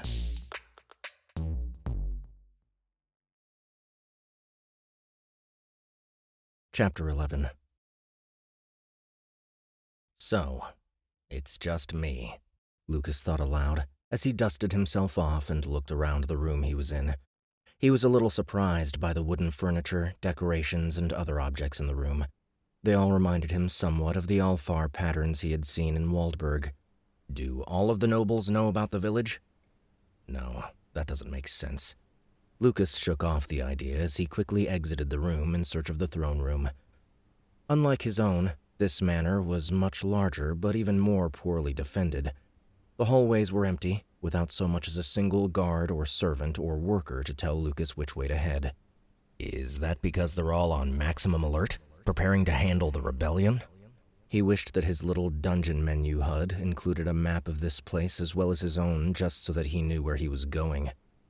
Having that guide tool was a feature he was beginning to grow accustomed to, and now that he was once more back in the world of realistic fantasy without the fancy maps and tools that being a dungeon lord provided, it was more annoying than before when he hadn't known the convenience. Lucas was about to give up altogether, and then start blasting random stuff until someone showed up to handle it, when he finally spotted his goal, the double doors that were identical to the ones in his own place. Sighing in relief and shaking his head at finding the obvious, Lucas dashed over and opened the doors. In a room much like his own, Lucas discovered the manor's ruling knight and his lady. The dark-haired couple was seated on nearly identical thrones on the far side of the room, holding hands across the short distance between them. Each was also holding a sword. 4 guards were positioned in pairs between the entrance and the thrones, with the closest duo about 40 feet away. Each was holding a halberd, and each menacingly glared at Lucas as he came through the doorway. I see you alone have made it, the knight Lucas presumed to be Roland declared. But today is the day you die. The couple actually attempted to rise at the same time, each never letting go of the other's hand. The end result was an uncoordinated mass of limbs bumping into one another. The awkward, bumbling movements resulted in both of them almost falling down as their hips and hands tried to push each other back. If not for the guards, Lucas would have found the whole scenario downright comical. Like a routine from the golden years of television, the ruling couple fought to be the one who stood up first, which obviously meant being the one who had claimed the right to defend the other. It's a man's duty to give his life up for a woman, Roland declared, his beard nearly covering his wife's face as the two wrestled. The guards didn't even so much as turn around to look. No, it's a woman's duty to make sure her man is safe and sound. Get behind me, you cute bastard! Lady Dennings wrapped her arms around Roland and then finally won the struggle by flinging him back to the throne, where he collapsed, holding his arm. Oh, my God! The woman shouted when she saw that Roland was hurt. I didn't mean to hurt you. Is your arm okay? Oh my God! Oh my God! Someone call a medic! Someone get me a healer! My precious hubby-wubby is hurt! She pulled him to her and then cradled his head against her bosom as if she had forgotten that she was the one responsible for his injury. I'm not so weak as to need your care. Run now, Roland pleaded. The enemies are at the gate. I can't fight them in this condition. You must escape now. My heart and soul are in your hands. Do not let them die with you. His face was pitiful as he stared up into her eyes. He began tearing up like the drops had been commissioned by a factory. Please, my love, run now, though I cannot bear to see you go. Lucas, who had been simply watching this whole tragically humorous scene from the door, wasn't sure when he should interrupt. The guards remained completely stationary and didn't react in the slightest, almost as if this type of behavior was completely normal and didn't even deserve their attention for a second. But, my love, if you are to die here, feeble and easily slain by wretches, then I too shall die with you. Alas, I shall live forevermore by your side, whether in this world or the next. Dennings pulled something from her pocket. Stay it, Roland pleaded, grabbing her hands. If we must die together, Then let's die here in each other's arms at the very last minute. I cannot bear to part with you a second sooner than I have to." Lucas sighed. Looking over at one of the guards, he asked, "Are they usually like this?" "Oh, right, sir." The guard glanced behind him to see the two on the floor in front of the throne, cuddled up and apparently waiting for the rebellion to reach them and finish them off. "Yeah, pretty much, sir." "It must be really hard to get anything done," Lucas commented, shaking his head. "It's not too bad, sir," the guard responded. "Really, we end up doing nearly nothing the entire time, as the two of them almost always disagree, fight, and then, well, that, sir." "Nothing?" "Right," the guard opposite the first said, answering for his friend. "Haven't had to do anything but stand here and collect a paycheck for 5 months. Should have known it'd end up too good to be true, but 5 months of standing around ain't bad. Could have had a worse job before I died." "I can imagine. But how do you know you're going to end up dead?" Lucas asked. "Well, you're about to kill us, aren't you?" the guard asked. "I know how this goes. I'm not stupid. Evil noble shows up during a rebellion to kill off his competition and steal their rings." "Ah," Lucas frowned. "Yeah, no, I'm here to help." "Did they send for help?" the guard asked. He and his fellows looked shocked, turning around toward the couple that was snogging on the floor despite the situation. Lucas shook his head. "No, they didn't. I just found word of the rebellion and came to..." Lucas suddenly paused. "What persona am I wearing here? Am I coming here as the evil, anti-subhuman, pro-speciest Imperial? Am I coming here as the kind noble to help a neighboring lord out and secure better trade? Who am I as a villain here?" Then he remembered how much Viola wanted him to be menacing and decided to settle on the first option. "Just for you," he thought to himself. "You came to what?" one of the guards asked, the other three having relaxed their menacing glare. Now they were just watching him casually as he conversed with the one in front. Lucas's demeanor suddenly changed from mild amusement to glowering resentment. His conversational tone disappeared, and by the time he finished speaking, his voice had transitioned from a growl to an enraged shout. "I came to make sure those filthy, inhuman beasts learn their place in the hierarchy. The Imperial law cannot abide being seen as weak. To show chinks in our armor for these foul, ungrateful reprobates to exploit, that is anathema. If they seek the death of our empire, a life of leisure and self-rule, then they must first contend with me. I already dispatched several of them single-handedly without even so much as a weapon in my hand on the way here. And with your help, we shall finish the rest off before those uppity farmers ever rise again." Lucas wasn't technically lying, as he did have to kill those few in Herman's tavern. The halberd-sporting soldiers seemed mystified by his words, their guard completely let down as they relaxed their grip on their weapons. Due to your noble bearing, impassioned words, and a charisma score of 100 or higher, you have not only forced your way into the quest sentenced to a troll's defense, in which you must potentially join other players to defend the lord of this territory, but you have also managed to convince the guards that you are a great and worthy leader. They, as well as the other employees of Roland, will follow your commands alone until the quest is completed. Warning. Failure to defend Roland will result in unknown penalties. Warning. Death during the quest to defend Roland will result in the inability to acquire Roland's territory. Lucas looked at the last warning. Does that mean that if I don't die and Roland lives, I can get his territory added to mine? Does this mean that I can expand the number of dungeons I control to 2? Will I be able to take part in the defense of both so long as I clear the simulations? He wondered about all this briefly, but then went back to the task at hand. He actually had to defend the place before he could start worrying about what territory acquisition might mean. "So, what do we do, sir?" one of the guards asked. "How many guards are actually in this keep?" Lucas asked. "And why are you 4 here, but no one is manning the gate? There was a moat. Wasn't there anyone defending the drawbridge? Why aren't people on the walls stopping a battering ram from breaking through? The guard frowned. The moat is for decoration. Sir Roland wanted the keep to look right and proper so as to impress Lady Dennings when they were still courting, so he put a single layer of stone across all the walls to dress it up, and then had a 1-foot-deep moat dug before she showed up. It won't hold anyone out, as they can just walk across it, and the worst that will happen is they'll get soggy shoes. That's why no one is defending it. Freaking hell. Lucas felt like saying many more cuss words, but the person he wanted to cuss out wasn't paying attention to anything but Denning's tongue.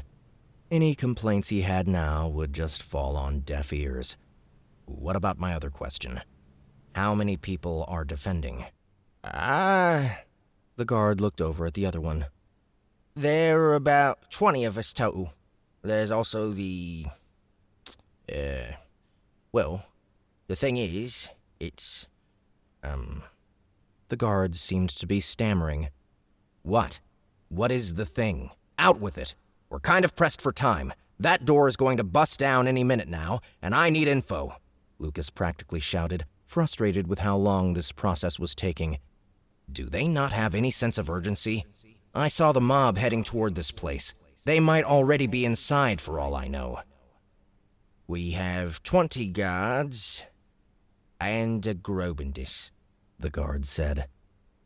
What the heck is a Grobendis? Lucas asked. It's, a giant green beast. It's a monster Roland found in the forest and decided to keep. It's rather tame, though. Listens to orders well. You'll just have to see it. Well, I will. Get everyone in here right now. All of you can go if you have to. I want this Grobendis and all 20 guards in this room immediately. But what will we do if they ransack the rest of the place? The guard asked. How will we account for any losses if the peasants steal from the other rooms? We need to defend each— Now! Lucas shouted. He was keenly aware of how soon the fight was going to start, and his patience was starting to wear thin. So, that's the dumb logic they use when they spread everyone out. Do they think that 3 people are going to stop 200 from looting a room? Do they think 10 guards will be able to stop a player party from taking everything in a room? Why don't they just put the valuables in a safe and have one person guarding the safe? Lucas studied Sir Roland and Lady Dennings as the guards left, not sure what to do with the two. Hey, he shouted. Don't ignore me. Stand up. Oh, no! Dennings said as she unwrapped herself from Roland. He's already killed off the guards and disposed of the bodies. Our time has truly come. No, it hasn't, Lucas said flatly. He wanted to put a stop to that talk immediately since he was worried they'd just turn back into a weird combination of their two shapes. You're going to be fine, but only if you listen to everything I say. This ugly guy Dennings made a disgusted-looking face before turning to Roland. seems to be addressing us. What is this ugly thing saying? Why must we listen to him? Honey, I told you we should have just left for this city long ago. Mother and Father already have a place picked out for us. I know, sweetums, but the thought of leaving those poor peasants to their own devices was horrifying. What if they couldn't afford food? Again with this story? The noble nobles being killed by the people they are caring for? Lucas cringed. It was the same as Keegan's. This time, however, he was deeply aware of one fact. Keegan had been strong. He had beaten the level 3 dungeon trial and slaughtered almost all of the people that revolted against him. As weak as Roland and Dennings were acting, they still ran a dungeon that had been considered a higher level than Keegan's at the time of his death. Look, I need you two to focus, Lucas said. We're going to be attacked, and the people out there aren't the peasants you were looking after. They're people who were paid to be here at the behest of another noble who wants to overthrow you. So, you need to listen to what I'm saying, focus, and work with me to defend this keep of yours. I'm here to save you, but I can't do it without your help. Save us? Dennings and Roland said in unison, looking a little surprised. Are we going to be saved? If you listen to me, Lucas said. You hear that, honey? The dream of moving to the city is still possible. Dennings cheered. Splendid! We can finally go mooch off all that money your parents have, Roland declared jovially, almost as if being a leech were a noble ambition. So, what do we do? Dennings asked. I need to know what your combat capabilities are, Lucas replied. I can use this, Dennings said, pulling out a large, two-handed, double-edged sword. It was massive in proportion to her figure, akin to the ones that characters in ridiculous video games from the earlier days of MMOs used, and the blade was nearly the size of Dennings herself. It was as if the sword were built to kill horses or cut through solid plates of steel rather than function as a normal weapon. As she held it, however, it nearly seemed natural, and the only clumsy part of the image was the fact she looked to be wobbling backward as she did her best to maintain her balance while holding the gigantic blade in front of her. I like to cut things with this, and I can spin really fast. I see. Lucas nodded. What about you? I can do this. Roland pulled out a goofy-looking, purple-crested scepter with more decorative jewels on it than a hip-hop artist's neckpiece. He then waved it at his arm and healed the injury. This, of course, caused Lucas's eyes to practically pop out as he thought about the ramifications of instantaneously healing. Normally, even the best heals took over a second to finish channeling. Well, yeah, we should be fine, Lucas said, nodding his approval. Just keep your girl and me alive. Like I'd ever let her get hurt. I learned to heal just for you. Didn't I, Boo? Lucas felt a little nauseous as he watched the oblivious couple continue to absorb themselves in their public displays of affection. If you don't focus, I'm going to stab you myself, Lucas grumbled. The pair exclaimed together, shirking back. Don't be so violent with your words, Dennings cautioned. Stab? So harsh. Please be considerate. We're already in your care. Right, Roland added. We'll do our best to stay alive, and I'll definitely heal you. So please reconsider your tone. He's right. My tone is much worse than usual, Lucas thought. I'm much more patient than this with most people. It's not like I can do anything at the moment anyway. Then, as he watched them, he realized why he was so put off. This is what I had with Yu Hua. He had been this sickeningly affectionate, and seeing it in someone else just left him with a bitter taste in his mouth. The grapes were sourer than he could stomach. Fine, Lucas said. When everyone gets here, I'll explain our course of action. We're here already, a guard called out as he re-entered the room. Lucas turned to find a group of guards with the giant monster in tow. And we don't have much time. I can hear the mob pounding on the gate. They'll get through it soon. So, we're out of time. That's fine, Lucas thought, looking at the 20 guards and the monster. Every guard was a standard halberd user, which Lucas considered unfortunate. He had hoped that at least one of them would be holding up a spear, but he knew that beggars couldn't be choosers.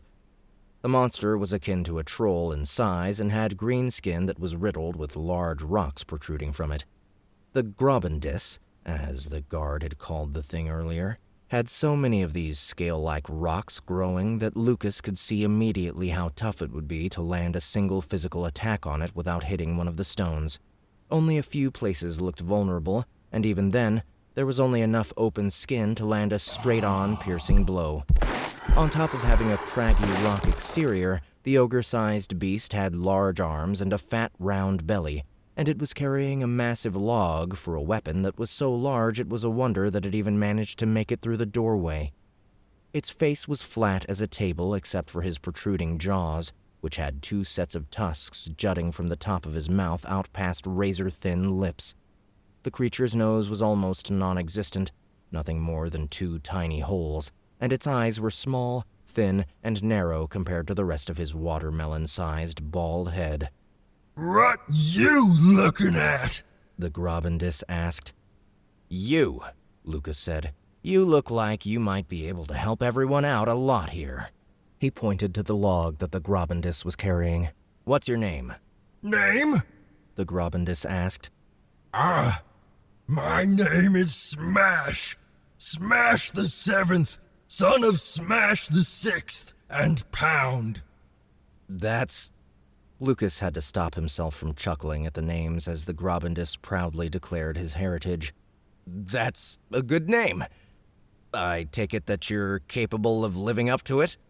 As mockable as the names might have been, just looking at the massive monster told Lucas that Smash was a perfect fit for the Grobendis.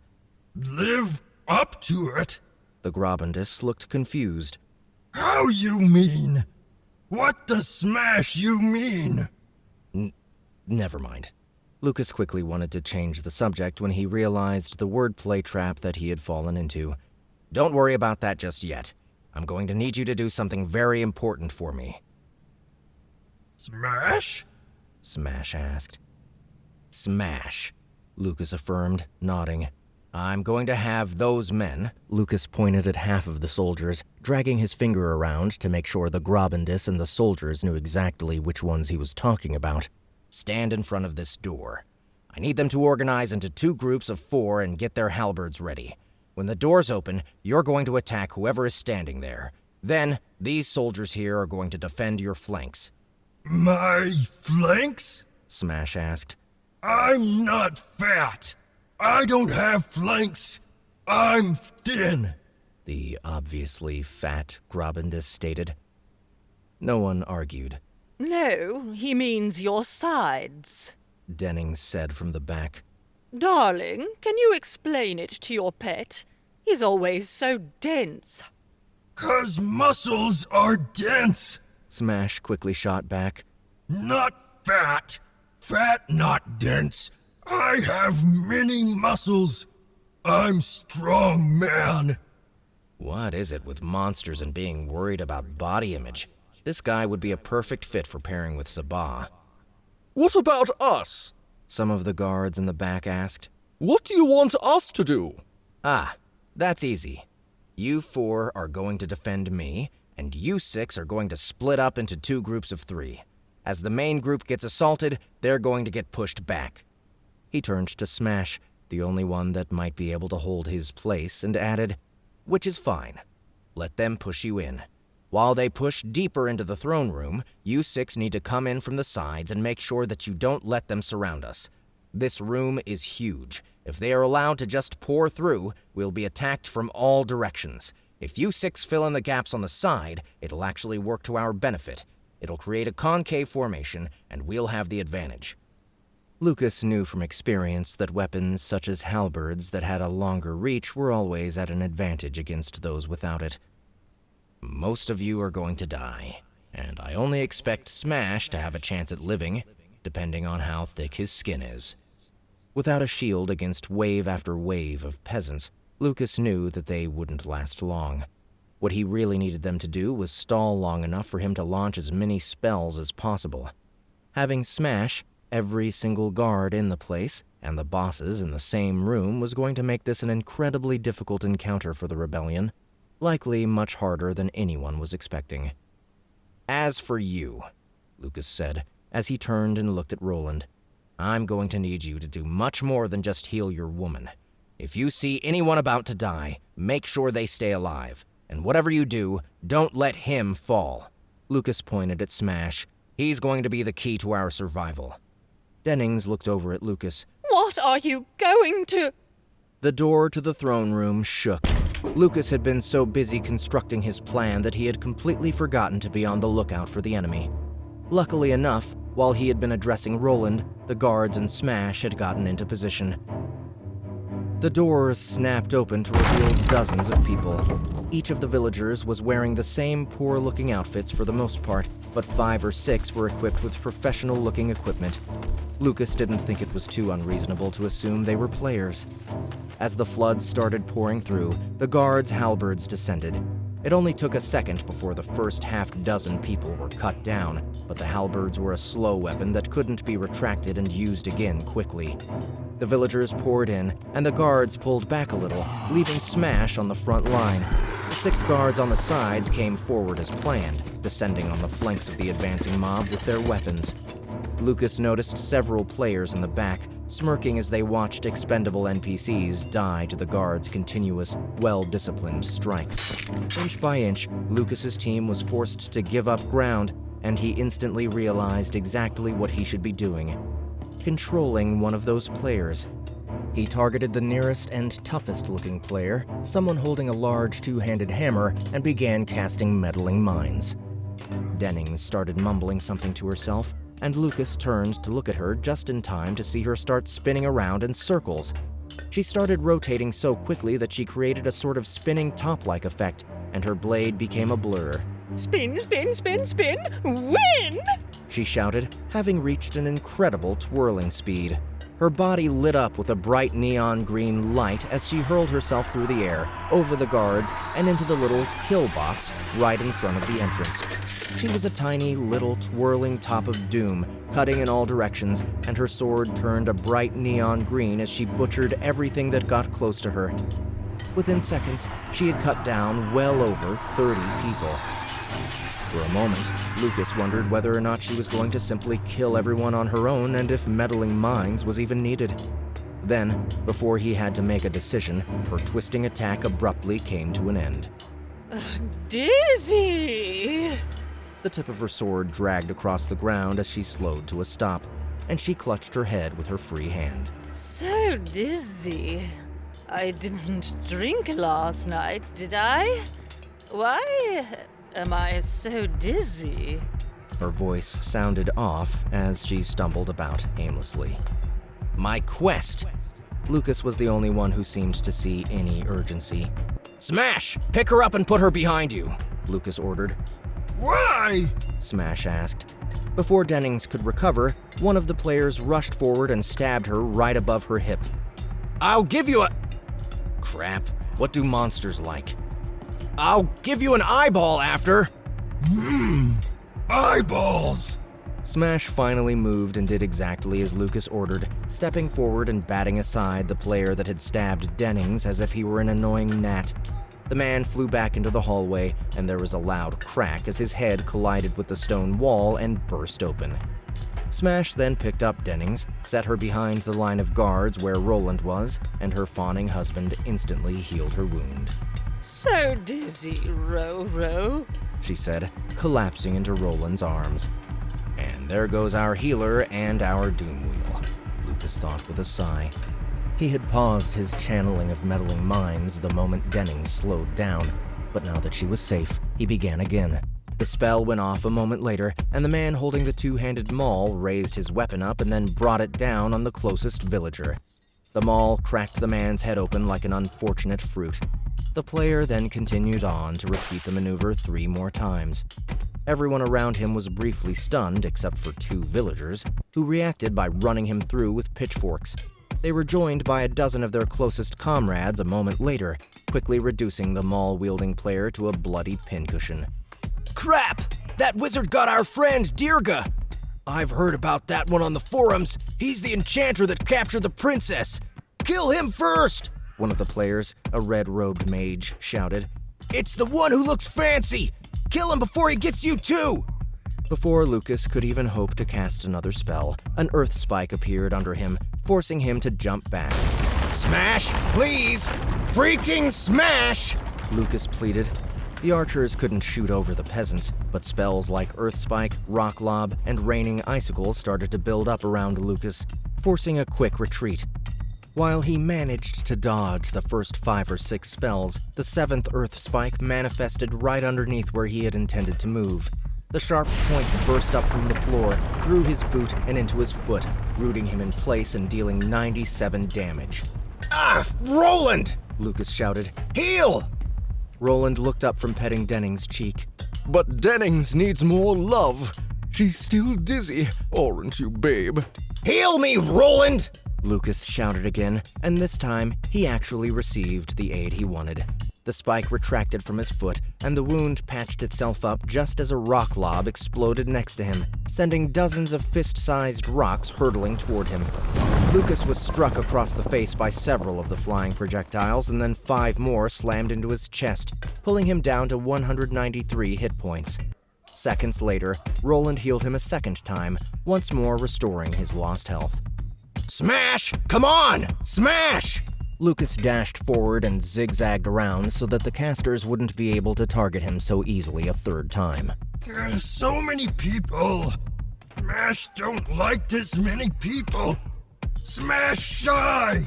Smash's giant log crashed down on 4 people, hammering them into the floor and scattering their entrails in all directions as if they were fruits dropped from 5 stories up onto the pavement. Smash need less noise! Smash pushed forward and pounded 2 more players into the ground with his log before swinging his arm around in a backhanded attack.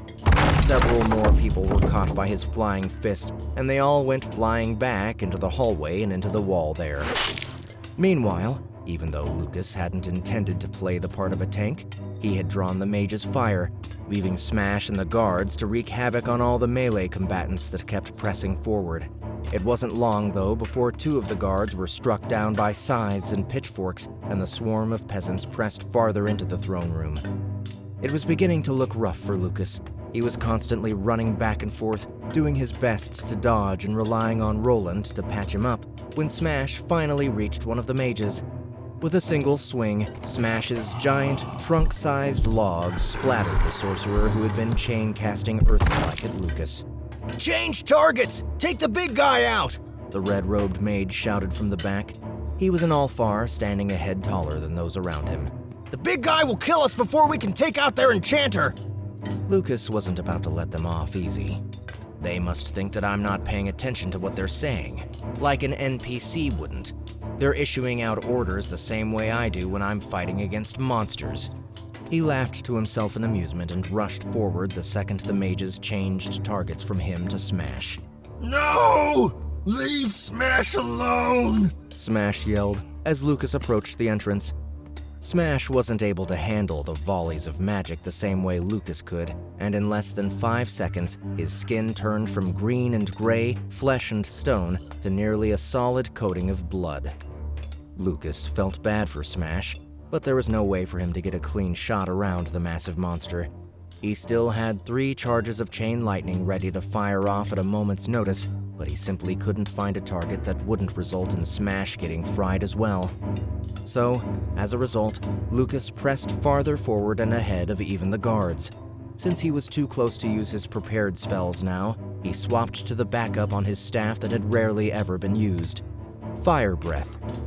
His pool of arcane energy was much larger now than it had been before, which meant that he could safely afford the massive initial cast time associated with the spell. The main reason that he had thus far avoided using it as much as possible. The moment he stepped through the doorway, Lucas unleashed the Area of Effect spell, creating a large cone of flame that engulfed everyone in front of him. Within seconds, villagers and players alike were turned to ash under his fiery assault. Now that he had created some room for himself, Lucas continued pressing forward without stopping his spell. Roland, heal him up if you can! Lucas shouted between fiery breaths, hoping the nauseatingly lovesick noble could hear him over the screams of the burning peasants. If there is one type of weapon that just feels good, regardless of practicality, it's the flamethrower. Fires continued spurting out of his mouth, sizzling and burning everyone around him. Lucas wanted to keep this going forever, but he knew he couldn't.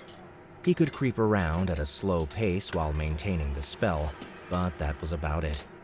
The mob of players had already begun inching away from him, pressing back into their fellows behind, and there was little he could do to keep up with them if they chose to all turn and flee. The mages scattered throughout the mob caught on to the fact that he was basically rooted in place, and they had once again begun channeling spells aimed at him. Rock lobs slammed into the ground right next to him, and he was once again pummeled by the stony fragments. 3 slammed into his chest, 2 into his face, and 1 into his right leg. The attack broke his concentration, and then the magic that he had been channeling into the fire crystal in his staff revolted, turning on him and pouring energy back up into his arm. Lucas choked down the resulting nausea he felt as the magic flooded back into him, and he stumbled backward as his vision swam in a sea of black splotches. Status messages began popping up at an alarming rate, letting him know he wouldn't be able to cast for a minute and that his hit points had plummeted down to 150. The messages also unnecessarily reminded him about the devastating torment of wild energy coursing into his body. Crap. Here's where I die. Lucas was suddenly certain that there was nothing he could do to avoid the spells, but as soon as he braced himself for the inevitable, a giant arm wrapped him up and moved him out of the way. Spin, spin, spin, spin, spin, spin! Win! Dennings shrieked. Curious as to how things were going to play out, Lucas tried peering out from around the protective monster's arm, but Smash held onto him too tightly. Roland blessed him with a heal a moment later, and only then did Smash finally let go. Dennings tore through the mob, her wicked area of effect blade attack slicing through everyone in its path. Previously, she had spun in more or less one spot, but this time, her neon green, glowing chi attack pushed forward at a frantic speed. She cut everyone in her path in half, parting the mob of foes like Moses before the Red Sea. Then she crashed into a wall and was stopped dead in her tracks. So dizzy, she complained, but this time she didn't seem as disoriented. Lucas watched as she easily recovered and began spinning around once more. Smash! Let's go! Lucas told his new Grobendis buddy. We can do this! You and me! Honey! Roland shouted from the back. The knight began running across the throne room. I'm coming, honey! I won't let them hurt you! Smash! Let's get your lady and retreat back, Lucas suggested. Only you're strong enough to carry her. 10 eyeballs!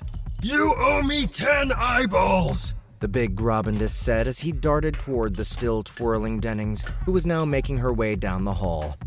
As if seeing their approach, Dennings suddenly stopped spinning and grabbed onto her head. so dizzy.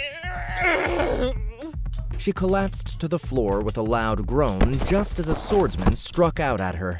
The player's weapon cut through the air in a vertical attack, but just before it cut down into her, Smash reached out and blocked it.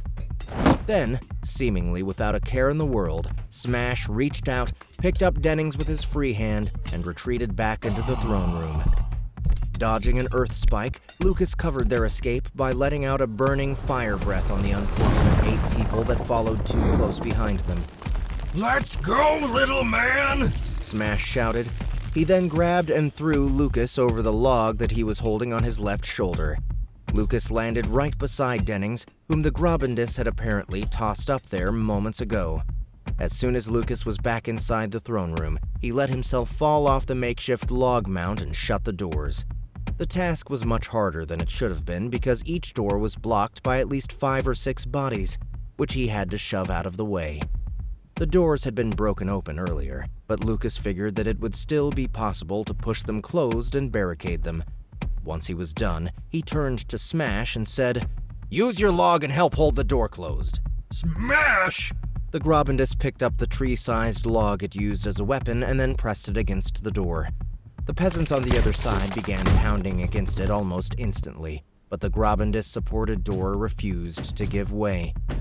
Roland rushed over and picked up Dennings, almost instantly babying her once more. He even used his heal spell on her twice, despite her not having suffered so much as a single scratch. What now? One of the guards asked. Patch yourselves up. We need to prepare for the second wave, Lucas said, noticing that the guard numbers had dropped from 20 to 8. They didn't look happy about it, but they silently followed orders and moved back into formation. Lucas was expecting the door to break at any moment, but for some reason, the sound of the enemy struggling to break it open stopped. It was as if the peasants had left, and the quiet left behind was eerie. Is there another entrance to this room? Lucas asked, thinking that perhaps they were going to try to circumvent this path and find another. Yeah, there's the back route, but no one uses it, the guard closest to Lucas said. Would anyone know about it? Lucas asked. Maybe? Not sure who. Crap, Lucas grumbled. They're probably going for that. Change of plans, he said, looking over at Dennings. Are you ready to spin again? No! Roland shouted. She can't. She's too fragile. I can't bear to watch her get attacked again. Those tiny arms of hers need to rest. Tiny arms? They're not tiny. Dennings cried. They're big and muscular, and they'll crush you like a grape if you treat me like some dainty flower. I would never treat you like a flower. What flower could ever smell as sweet as you? Look as pretty as you under— Shut up! Lucas barked, cutting short the impromptu ode to Lady Dennings. He had to restrain his hand so he wouldn't slap Roland right where he stood. We're going. We need to press in now. If they're circling around, we should be able to hit them in the tail, and if they've split up, then we'll only have to fight the half that remained. This is good on either count. He then signaled for Smash to lower his log and open the door. Lucas wasn't greeted by a conniving pack of peasants trying to slip around, but by the sound of battle near the entrance of the keep instead. Staff in hand, he rushed toward the sounds of metal hitting metal, bones snapping in two, and explosions. When he rounded the corner and saw what was happening, he was stunned. Nick was there, blocking the gateway to the keep so that no one could escape. His black armor was glowing dark purple and emitting shadowy tendrils that grabbed at anything near him. Katie was shooting one arrow after the other, dropping enemy after enemy, and Bonnie was like a burst of destruction as she cut through their foes, her lithe figure nearly invisible aside from the streaks of blood her victims spurted across her cloak. When the heck did they show up? Lucas wondered. He felt relief and warmth well up inside him when he saw Viola heal Nick and erect a force shield to funnel all the people attempting to flee toward him. Lucas had been struggling with how to handle the mages, only having gotten rid of a few of them, but Katie's arrows were the perfect solution to his problem. She shot one after another, planting each arrow right in the mage's face. Without those casters, no one was able to counter the small contingent that had struck the mob's rear. Another force attacking? Roland seemed shocked. No, they're my backup. This is victory. All we need to do now is— Smash! The Grobendis bellowed the final word in Lucas's unfinished sentence as it rushed forward, its long log sweeping enemies aside like a very effective, bloody, forceful broom. Quest complete. Sentenced to a troll's defense. You have managed to defend both Sir Roland and Lady Dennings. Your defensive tactic, while not perfect and costing the lives of several soldiers, was impressive enough to earn the trust of those remaining in the town. Those within the territory shall henceforth refer to you as the blood-crazed general for you and your party's cruel disregard of life as you avoided any diplomatic options, not even attempting to get the other party to surrender when their morale began to break. Your actions have guaranteed that all Imperium within the territory will obey your commands without question. Yeah, that, Lucas replied with a laugh. He couldn't help but chuckle at the fact that what looked to be a potentially dire struggle, resulting in a dozen deaths on his side, had ended so quickly because of the fact his friends had shown up. Looking at Bonnie, who was wiping the blood off of her knife, and Nick, who didn't even bother with the fresh red coat of liquid that dyed his armor, he couldn't help but smile a little and ask, "How the hell did you guys get here so quickly?" Well, it's like this, boss. Bonnie began. When you got lifted by Bird Brain, we sprinted the whole way back to the manor. There we met a guard, and he had mounts already lined up and waiting for us to ride, even one with a Naga-friendly saddle. I never knew such a thing existed. Right? So awesome, Nick said. You're not supposed to get mounts until you get to the mainland, and we got to ride them on Noob Island. Katie nodded. It was befitting of nobility to have a cavalry corps under your command. Your role as the villain has certainly netted you perks. Viola, disguised as some sort of masked shaman, whispered, tipping an imaginary hat at him. And those who saw our majestic advance as we tore through the countryside shall certainly feel jealousy. Yeah, jealousy indeed, Bonnie agreed, beaming. Best fox girl on the second best mount, riding through the best kingdom in the land. Second best mount? You mean Linnaeus is the best? Nick asked. No, Boss is. He's the #1 mount. I'd like to... Easy there, Bonnie. Lucas said, stopping her before she turned a pleasant post-battle congratulatory moment into an R-rated conversation needing adult supervision. Sorry, boss. Bonnie looked down at the ground and tried to look abashed despite being betrayed by her still wagging tail. Anyway, Lucas said, stepping through the puddles of blood and over the bodies as he crossed the hallway to his crew. You guys did great to make it here so quickly. Thank you. Aw, is boss getting mushy? Bonnie asked with a laugh, but her mocking tone was undermined by the fact her tail was now twitching around even faster than before. Yeah, just a bit, Lucas said. Looking at the group, he was reminded of the board back when he started the company. The business had just been Lucas and Yu Hua at first, but the people he picked up, the people who were running it now, were all men and women whom he considered friends. They were also people he was currently ignoring as he wallowed away his time in the game. Well, it's not like it really matters. With the way they were handling the company, it wasn't like he was needed, and it wasn't like he needed the job. He'd have just been dead weight in the company these days.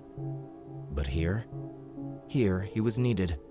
This group of players he stood with now relied on him, and looking at them, he realized that he was starting to rely on them too. Thank you. Katie said to Lucas while the rest of the group was just chuckling and chit-chatting. Huh? Lucas looked over at her, and then he saw Isabel's tears in her hand. Oh, don't mention it. It's not a big deal.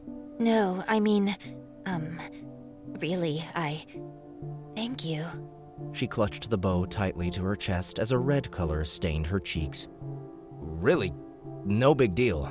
Thank you for rushing over here, Lucas said, putting a hand on her shoulder. Well, what's next? Anyone left to kill? Bonnie asked, looking at the slew of corpses. There were more players here than I expected.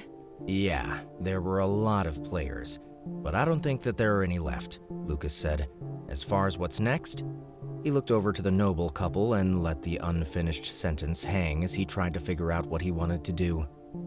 Apparently, while Lucas had been greeting all the people that came to help him, Roland and Dennings had started wrapping around each other against a wall with a few of the guards watching. Not far from them, Smash was busy picking up one body after another and eating each in as few bites as possible. Smash's skin had already transitioned from a combination of rock and hide to solid stone, and now there were also large spikes around his body. Lucas also noticed that Smash's hands and belly had nearly tripled in size. The giant Grobendis was evolving right in front of Lucas's eyes, and Lucas was left to watch as the monster continued to grow new features. Hey, you two, Lucas called out to Roland and Dennings. Will you stop that for 1 minute? What? Roland was the first to break the embrace and look over at Lucas. What is it you want? Can't you see we're celebrating? Can you come back in a few days when we're done? He can't be serious. But when Lucas saw the guards' expressions, he knew that Roland was serious. No, I can't. We have to talk now, Lucas insisted. When he did, Dennings grabbed Roland's hand and ripped the ring of nobility off of it. Honey, I'm done. You have to pick. Either me or this stupid castle and your stupid title. I don't need this place or anything that goes with it. I just need you. So will you just give it all up and come with me to the mainland? The capital of the Imperium is so nice at this time of year, and Mother and Father will be thrilled to see us. Dennings said. But my duty. Roland tried to protest for a second, only to get a stern look from Dennings. And what will I do for income? Dear, Dennings sighed. We'll figure it out when we get there. We're not cut out for this violence and mayhem. These subhuman fiends are just so barbaric, always fighting and complaining, and wanting things. And if you give them anything, they still come back for more. You're right. They're just so ungrateful. We came all the way from the capital to make their lives better, and this is how they treat us. Signing up to kill us for a few pieces of copper from that filthy maid-banging Philistine? So short-sighted. We'd have made this a utopia. They don't deserve our love. Roland took the ring from Denning's hand and threw it at Lucas as well. Here, take this and... He suddenly paused, disappearing in the middle of the conversation in the direction of the throne room. Lucas wasn't sure what to say as silence descended upon the group. Just wait, he'll be right back. Denning said. I know he sounds ungrateful, but he's really not. We can't thank you enough. Every second extra I have to live with him is a treasure, so we're both very appreciative. You're welcome, Lucas said. I know the feeling of wanting more time. It really is precious, Denning said, staring off in the direction Roland had gone. Give me my true love, and when he dies, I will cut him into 1,000 tiny stars, and it will make the heavens look so beautiful that all will love the night, ignoring everything the sun might show us in the day. Viola said. She clutched her hands against her heart, and she started blushing as she spoke. True love is indeed the greatest sight. Before Lucas could respond to that weird interruption, Roland returned carrying a staff larger than anything Lucas had ever seen before. It was a dark mahogany-colored staff with 2 gold bands circling the middle. A blue decoration adorned each side of the gold bands, and a small, dark black handle sat between the 2 strips. There were 5 gems affixed to the top of the staff, and each was a different color. 1 red, 1 dark blue, 1 light blue, 1 green, and 1 purple. It was majestic. Here, Roland said. It was my father's. I had planned to learn how to use it and become a great sorcerer, but after I met Dennings, I couldn't focus on anything other than keeping her healthy and fit, so I switched my focus to healing. Since I'll never use this heirloom, you should take it and use it in my place. With that, Roland handed the staff to Lucas. Thanks, Lucas said, taking the item. As soon as he picked it up, he could feel its power. The staff's name, Pangea, fit its wealth of spells. It had 5 of them in total, each one costing 40 arcane energy. The first one was a lightning spell called Static Web, which Lucas knew he'd end up favoring in the long run. Lucas had been on the receiving end of the next spell during his struggle to keep Linnaeus alive. It was Earthen Wall. The spell caused a 1.5 foot thick wall of earth to spring up in the spot chosen by the spellcaster. For each charge channeled, up to a maximum of 5 charges, the length of the earthen wall would be extended. The fire spell, Scorching Skull, shot a flaming skull out of the staff. The skull wouldn't move as fast as other projectiles, but it would home in on the target until it reached it. It would then explode on impact and engulf the enemy in flames. The last 2 spells were ones Lucas hadn't seen before. There was Wind Wall, which created a gust of wind that could be channeled for up to 5 seconds in one direction. This spell allowed the caster to pick both the origin point of the wind and the direction it blew. Then there was the last spell, Exploding Tear. It was also an area of effect spell almost identical to Rock Lob, just with water. It shot a dense ball of water at a target location that exploded with golf ball-sized projectiles. Lucas's face lit up as he looked at the list of spells. It was simply tantalizing, and this time he was the one who was thankful. I appreciate this, Roland, Lucas said, clutching the staff tightly. Don't mention it, Roland said. And I mean that. I'd hate for my dad to find out I gave away an heirloom just because someone saved my life. He tends to find his things more worthwhile than his children, and this should normally have been counted among said things. Honey, we've talked enough. Say thank you, and let's get going before another one of those dirty villagers comes trying to start trouble, Denning said, pulling on Roland's sleeve. Keep that ring safe, Roland said as he followed Dennings out of the building. I'll get in big trouble if it falls into the hands of one of those. He paused, looking over at Katie, Viola, and Bonnie. People, Yep, at least he has some social awareness. Lucas wished that he could punch Roland in the face for demeaning his friends like that, but he knew that he'd be that same guy when it was his turn to play the villain again. It was what he signed on for when he first joined the Imperium, to be the dreaded, hated champion of species purism. Well, never mind. It's just a game, Lucas thought as he watched Roland and Dennings leave. New territory acquired. Folder. New title acquired. Ritter, knight who owns more than one territory. Title benefits. Plus 10 charisma when dealing with Imperium below the Ritter rank. Territorial acquisition options. As a knight with 2 territories, a choice has to be made. The first option is that you may grant the new land to another member of the Imperium, such that they may manage it. In conferring the land, you would create the contract to which the new noble must adhere. By doing this, you will have the legal authority to give orders to that noble.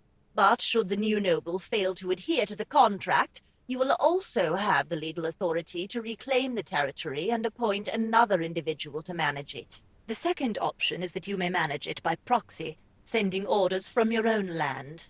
While this will allow you to collect the new territorial income, it will foster rebellious sentiments and will leave the territory vulnerable to outside invasions. The final option is that you may allow the people of the town a level of self-rule. This option will cause you to lose 50% of the land's territorial income, as the remaining 50% will go toward the people's self-management.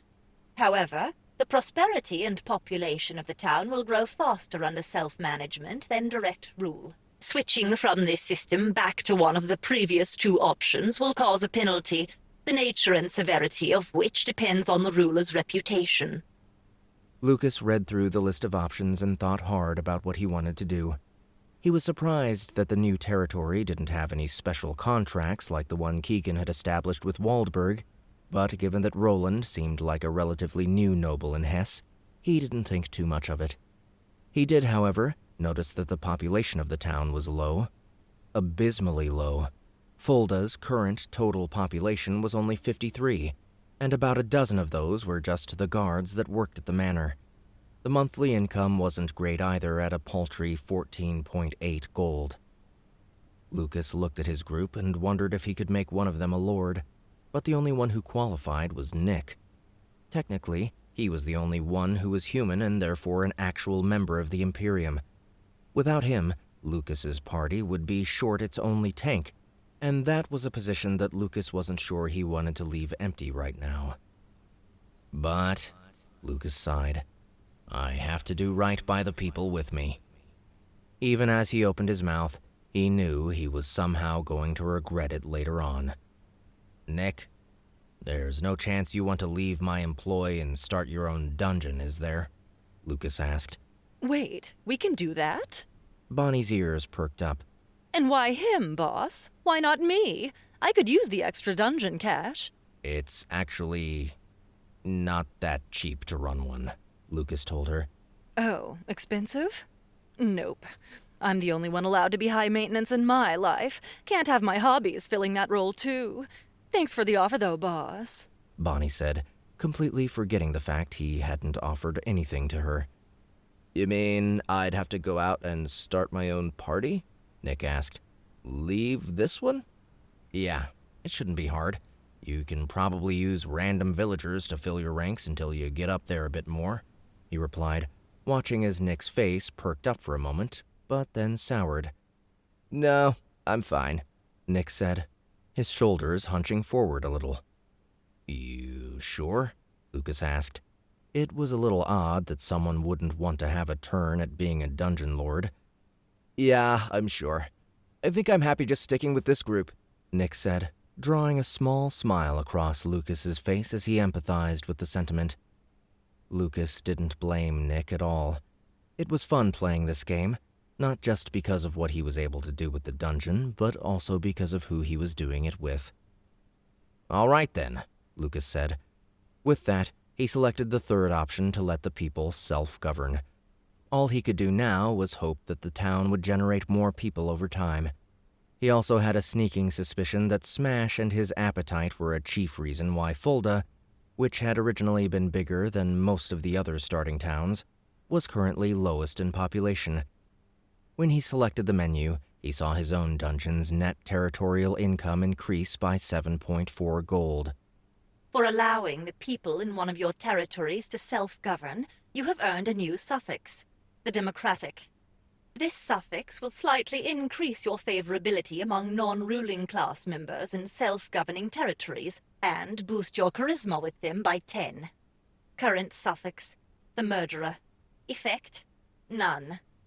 Would you like to switch suffixes? Yes or no? Note, you may switch suffixes at any point in the future. Lucas looked at the suffix and decided to ignore it.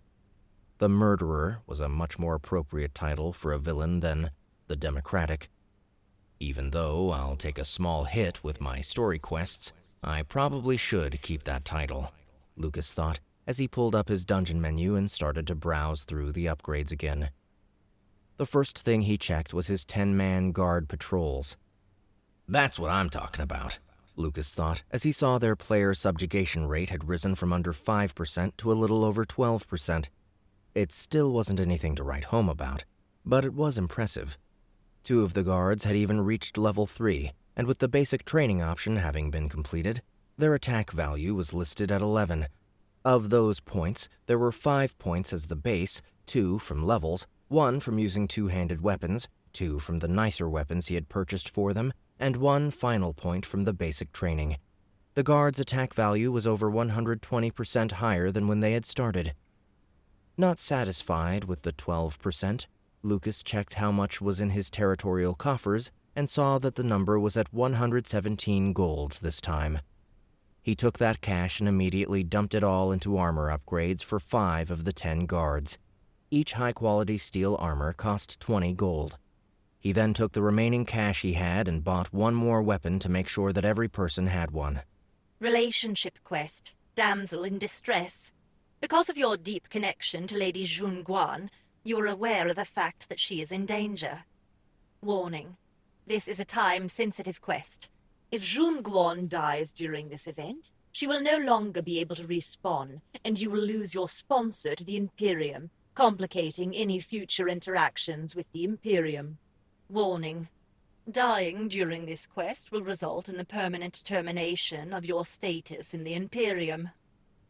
That bastard Dre, Lucas cursed. As far as Lucas was concerned, things only added up to a single conclusion, and that was Dre. There were simply too many coincidences for it not to be him. Most importantly, Dre had technically superseded Shun Guan as Lucas's sponsor in the Imperium. Dre was the one who had told him to take the ring from Keegan's finger and had granted him fair possession of Keegan's land and title. If his sponsor had defaulted to back Shun Guan, that meant that Dre had already forsaken him and that, without a doubt, Maid Banger was behind everything. Freaking stupid dang son of a bit! Lucas let out every random word that came to mind, stopping himself just short of profanities. What's going on, boss? Bonnie asked hesitantly. Yeah, what can we do? Nick asked. Do you all still have your mounts? Lucas asked. Yeah? Why? Nick asked. Is Linnaeus nearby? Lucas had an idea of how to handle this situation, but he wasn't 100% certain. Yeah, Linnaeus is still flying around. He's been worried something might have happened to you, Viola said. Your charisma score must really be something. Yeah, Lucas replied, nodding. It is. Well, if he's nearby, then we have a chance. A chance to what, boss? Tell us what's going on, Bonnie said. Well, Lucas felt his heart start to race as he thought about the fact everything he had worked for might come to nothing due to an event outside of his control. We're going to conquer this entire place and make ourselves the greatest villains of Noob Island, Lucas said, laughing a bit as he started out the door. That's right, Viola said. You can definitely do it. I have faith you're going to do something magnificent. You gonna tell us your plan, though, boss? Bonnie asked. Why bother? Isn't a bit of a surprise for the best? Viola asked. A twist ending for a beautiful act. Don't you want to see how this all plays out? I just kind of want to kill stuff. Now that we have a healing sage, our party is pretty good, Nick said. Story stuff doesn't matter to me as much, but the killing is fun. Viola seemed absolutely shocked when Nick said the story didn't matter. But to her credit, she bit her tongue and kept from saying anything when Lucas led the group out of the manor. Lucas dumped all of his new points from leveling into Fortitude and Arcanum, and then rushed off to save Liu. Lucas's character sheet. You may skip to the next chapter. Character name, Lucas. Level, -47. Hit points, 476. Arcane energy, 1,100. Stamina, 100. Current class, Enchanter. Stats, Arcanum, 100. Holy, 0.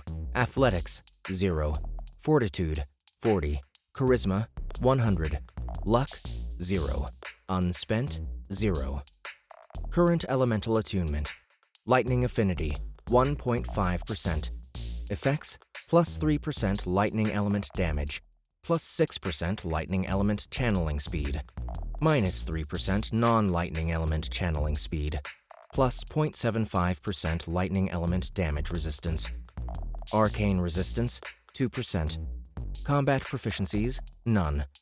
Racial quest chain progress, vampire. 2 out of 5 requirements met to start chain. Chapter 12. The web of deceit kept Lucas hidden as he snuck through the castle, slowly rounding corners and waiting quietly while guards passed by. Lucas remembered the way perfectly. The art and erotic sculptures were tasteless decorations he couldn't ever forget. He was really grateful to Linnaeus, his personal castle infiltration assistant, who had thrown him in through a window with ease.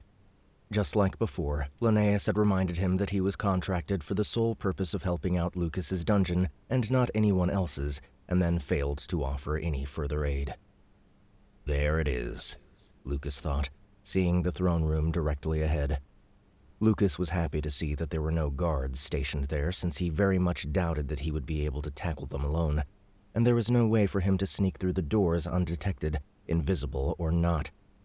Nick, Bonnie, and the rest of the group had lured away most of the guards by using their mounts.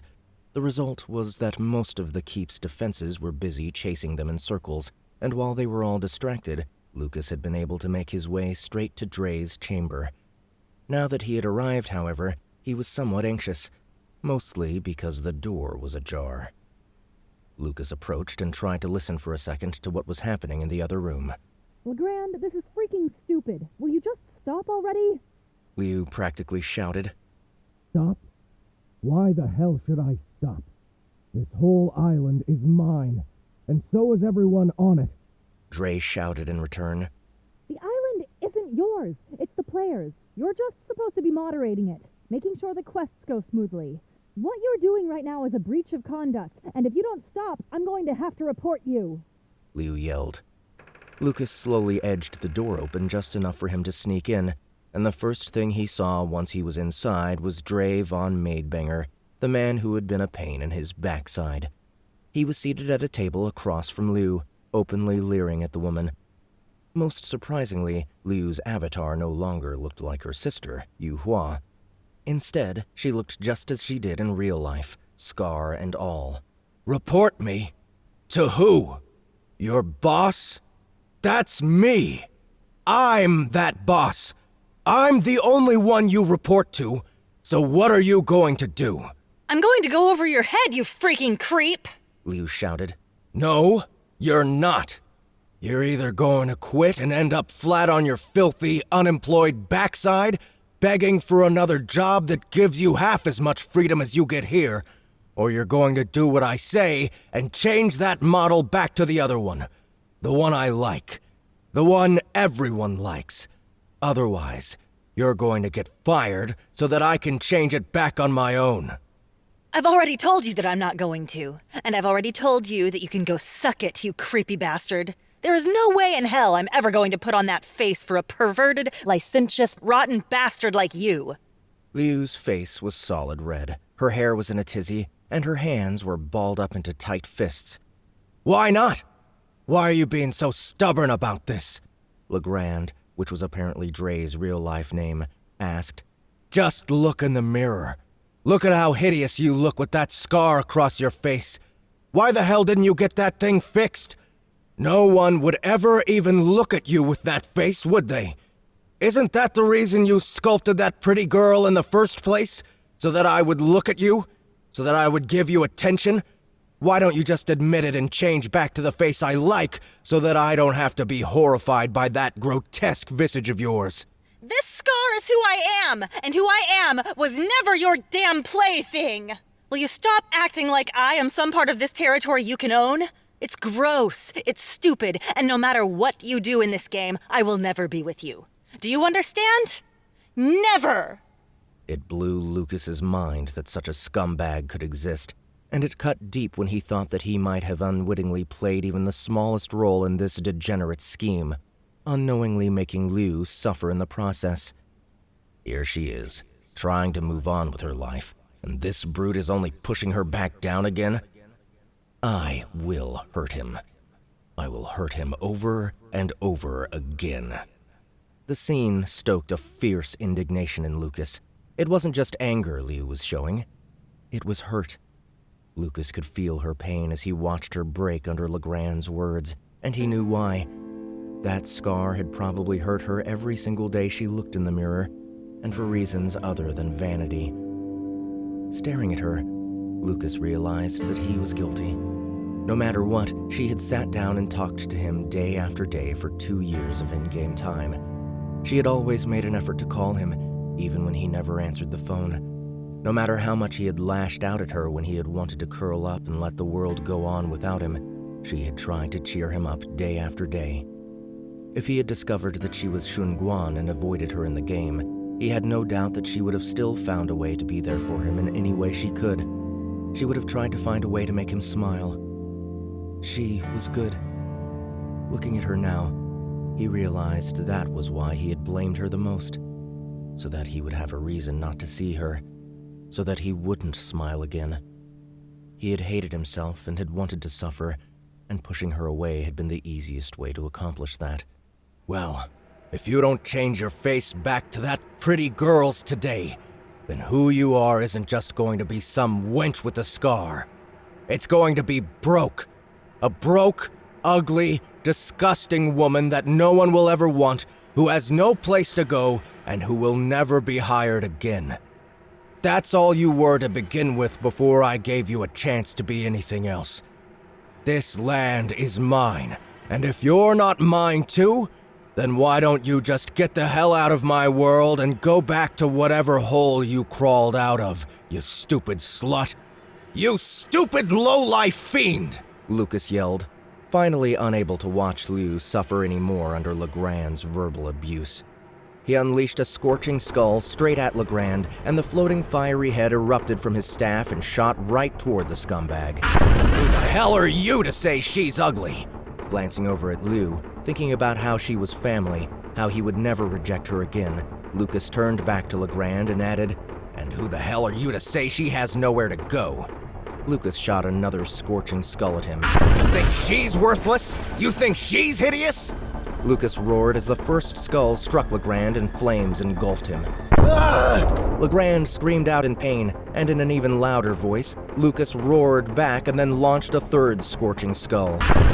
Lucas hadn't realized it at the time, but the book Legrand was holding was actually a large channeling device that had been fashioned to appear as a book. After being struck by the first skull, Legrand had quickly erected a water barrier. When the second skull came at him, the water wall burst into existence and completely nullified the second and third skulls. A moment later, Legrand casually stood up and stepped through the water shield, fully extinguishing the flames covering him. What gives you the right to tell her who she is? Lucas continued. He flung out a static web in Legrand's direction and hoped that the water would supply extra conductivity and thus extra damage. Who said that just because she works under you, she's your property? That you can just decide what to do with her? Let me tell you right now, she's not yours, you selfish, sanctimonious bastard! Legrand didn't have a chance to respond. He was too busy erecting defenses and counterattacking. He shot a rock lob at Lucas, and the small clumps of dirt easily passed through the static web, scattering the spell and forcing Lucas to dodge out of the way lest he be struck as well. Don't lecture me, boy! Legrand shouted. It doesn't take anyone more than a second to see that her true face is disfigured and ugly. You'd have to be a liar or an idiot to say otherwise. Legrand laughed heartily as he followed up his first rock lob with two more. You come in here trying to act self-righteous, but look at you, lying like a hypocrite. Lucas wasn't sure if he could counter Legrand's spell, but he knew he had to try if he was ever going to have any hope of regaining the offensive. So, as the third rock lob came at him, he countered it with an exploding tear just to see which one would win. The ball of water struck the first tiny rock from Rock Lob and instantly exploded in all directions. The other balls of rock flying directly for him were knocked away. A second? 5 seconds? In 100 years, I'd never think she's ugly, Lucas countered. Liu is beautiful as she is. He channeled out a second exploding tear and fired it off at Legrand, who blocked this one with another rock lob, effectively canceling both spells. You're just lying to yourself. You're a hypocrite. You and I both know her other avatar was way more beautiful. Legrand then followed up with 3 rapidly shot firebolts aimed straight at Lucas. The firebolt spell cost much less energy than the exploding tear, so he was able to send 3 at Lucas nearly instantly, and Lucas knew that his exploding tear would only be able to block one of the firebolts, not all of them. In an attempt to catch them all, Lucas instead cast Wind Wall, quickly designating the right side of the room as the origin point and the left as the finishing point.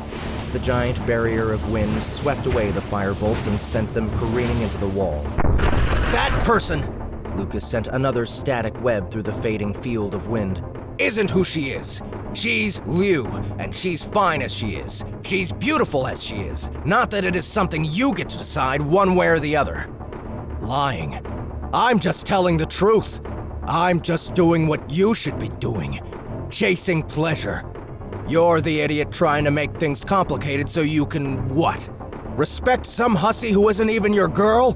Stop white knighting like she matters to you. Legrand threw another rock lob, but the flying clods of dirt and stone were blown aside by the last gusts of Lucas's wind wall. Lucas decided to try something different and threw up 2 earthen walls, shutting Legrand in on the other side of the barriers so that he couldn't see Liu or Lucas. Liu! Lucas said, turning toward the woman, who was doing her best to compose herself. She still seemed to be in a bit of shock. Liu, I can't beat this guy myself. He put a hand on her back as he tried to think about how to handle the situation. He had cast 10 spells, burning 400 of his 1,100 arcane energy. While it was regenerating at a rate of 11 per second, he had every reason to believe that he was using it faster than Legrand, since Lucas was just a player boss and Legrand was an actual boss. Right, Liu said, taking in a deep breath and removing her backpack. Before she could even get it over her shoulder, however, a giant frozen fist made of ice crashed through one of Lucas's barriers. It proceeded to punch 3 giant man-sized holes in the wall, and seconds later, the construct crumbled to pieces. The moment the barrier fell, 3 firebolts sizzled through the empty space, headed straight for Liu. Lucas immediately reactivated another wind wall, and the firebolts were redirected into the wall to the right just as they had been before. As if he had predicted what was going to happen, Legrand then fired off several additional firebolts. This time, however, he aimed the blasts up and to the left. The wind wall caught them, but instead of turning them away harmlessly into the wall, they were blown up and over the wall and directly toward Lucas. Lucas, watching in horror as the myriad firebolts came straight toward him. He couldn't believe that someone had been able to predict so precisely the spell's movement as it passed over the air wall. He tried to cast an earthen wall, but he wasn't quick enough, and 2 firebolts crashed into the ground on either side of him. Even though they weren't direct hits, their combined damage still ripped away 127 hit points, leaving him at 349 total, and making him happy he had sunk the extra 20 points into fortitude. You can't win, you filthy cur! Legrand laughed. I'm the boss of the island, and you're... what? Just a crappy player teamed up with Shun Guan? The worst dungeon leader in the game? Just give up and die already. I'm going to log off, ban you, and fire her anyway. He immediately shot an ice fist into Lucas's newly erected earthen wall and then 5 more firebolts at Lucas. This time, however, Lucas was able to anticipate Legrand's move. Almost instantly, he swapped the origin point and the destination point, reversing the flow of air within the wind wall. Rather than being sucked directly toward him, the firebolts were pulled away in the opposite direction. Lucas let out a deep breath that he had unknowingly been holding when he saw that his play had worked. He was doing everything he could to counteract Legrand's non-stop assault, but the other man's constant use of ice fists to shatter the earthen walls and firebolts to attack was a rather simple, yet incredibly effective strategy. I don't care what you say, Lucas replied. I'm going to hurt you. I'm going to make you die right here, right now, for my own amusement nonetheless. Finally swapping back to offense, Lucas constructed an earthen barrier along the same route as the wind wall and tossed an exploding tear in the air toward the ceiling. The water bomb caught the large man off guard as it hit him, and liquid poured out in all directions as the spell exploded, knocking him to the side. Not letting up for a second, Lucas cast Static Web the second wind wall timed out. The static web hit Legrand before he could even stand up, and electricity sizzled out in all directions, following the flow of water. Before Lucas could fire another spell, Legrand cast a spell that sent a ripple through the ground. The shock wave tore up the floorboards as it sped forward, tossing furniture away from its 4-foot-high crest. Crap, that's a super high-level spell, the damn cheater, Lucas cursed. The electricity from his static web was completely nullified by the rising mound of magically generated dirt, and with nothing else to do, Lucas cast Earthen Wall right under his feet just before the wave hit. The wall sprung up from the floor, carrying him upward and away from the impending rush of earth. Just before he collided with the ceiling, Lucas jumped off and rolled away, taking 12 points of damage as he struck the ground. He immediately bolted to his feet and looked around for Liu, and he was shocked to see her both unscathed and with her weapon in hand. Most surprisingly, however, was the fact that she was holding a rapier, the classic weapon of the nobility. Legrand's second earthen wave spread out around him, and Lucas summoned another earthen wall and used the exact same tactic to dodge this wave as he had the first. Liu effortlessly jumped over the 4-foot-high wave, spinning in the air like an anime heroine as she landed gracefully on the other side of the ripple and started running forward. Unfortunately for Liu, she didn't make much progress. Legrand threw out another cheat-level spell, Frozen Fortress. 3 massive tower-shaped shields of ice appeared in midair, blocking her advance. The spell forced her to dart back and wait for a gap to appear in the floating barricade. Just as the opportunity presented itself, however, a burning whip of flame snapped through from the other side. The whip was another upper-level spell, which one would normally never see on Noob Island. Liu dodged to the side, but she wasn't able to fully evade the blow. The fiery cord lashed her side, cutting straight through her armor and leaving a deep mark on her flesh. Liu jumped out of the way of the second and third whip cracks, but as soon as she was about to launch her counterattack, one of the 3 floating shields interposed itself between her and Legrand, effectively preventing both Liu and Lucas from doing anything while providing a moment of respite for Legrand. What the hell? This freaking sucks, Lucas thought as the shield slowly circled. He started moving around in the opposite direction of the shields, trying to get a clear attack point, but just as he did, he saw Legrand let loose another spell. A giant pillar of lightning shot from the ground and into the ceiling right in front of Liu. After the initial flash, the arcing electricity persisted as a massive crackling column of energy. 8 other pillars thundered into existence, and then all 9 of them began to meander around the room. Lucas suddenly had absolutely no idea what to do next. He didn't have a spell that would so much as touch those pillars, much less counter them. They were made of dozens of bolts of electricity, and while he wasn't willing to test the theory, he was willing to bet that a single touch would spell certain death. He threw out a scorching skull for lack of anything else to do and hoped that it would break one of the ice shields.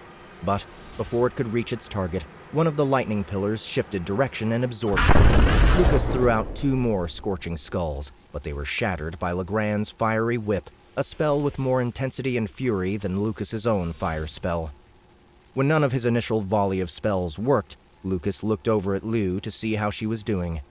Lady Shunguan was only known to have a single chi attack in her arsenal, and that severe lack of versatility in combat was part of what made her easy to defeat.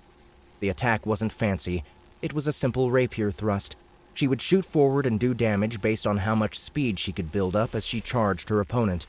At the moment, however, she couldn't use it at all. Liu! Lucas shouted, an idea coming into his head. Over here! While Liu rushed to him, dodging the pillars of lightning that danced between them, Lucas began throwing exploding tears.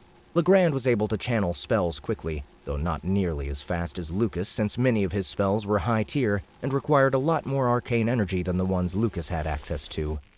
Earthen Wave shot out yet again, and the top of the wave snapped just high enough to catch one of the balls of water and send the liquid gushing everywhere.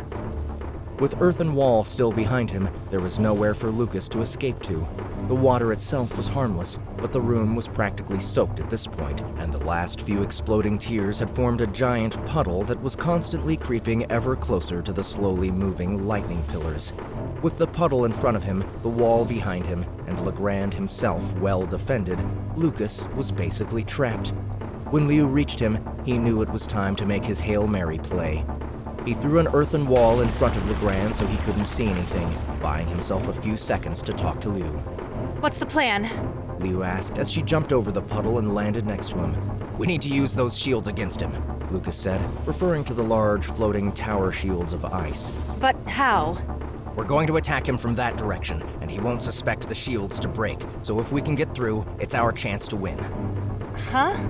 Liu seemed a little confused. Even with my strongest attack, I'm not confident that I can break one. Your attacks are all getting blocked. What plan do you actually have? Liu, I need you to listen to me.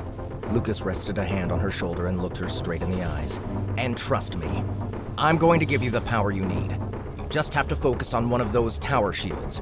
I'll provide backup and try to give you cover with spells, but he can counter everything I throw, so all I need from you is to get a clear shot at that boss, and then you just go for it. Got it. Liu said as she started to run back to the other side of the room. The farther she could run, the faster she would end up moving, and the more damage she would do, so she was placing herself at the far corner of the room and lining herself up. Just on time, Legrand shattered Lucas's earthen wall with another ice fist, revealing 2 lightning pillars that were circling far too close to Lucas for comfort. Lucas didn't want to lose sight of Liu, but he had to evacuate the area since the lightning was dangerously close to hitting the puddle that he was now standing in. After dashing out of the way, he turned to see Liu glow a neon green as her chi began to circle around her. Lucas had never fought her, so he didn't know her skill well enough to judge how long this charging phase would take. In the end, he decided to risk it. He waited for half a second and then began channeling Wind Wall at her back. The powerful gust struck before Liu began her charge, and Lucas watched as the wind propelled her forward into a sprint.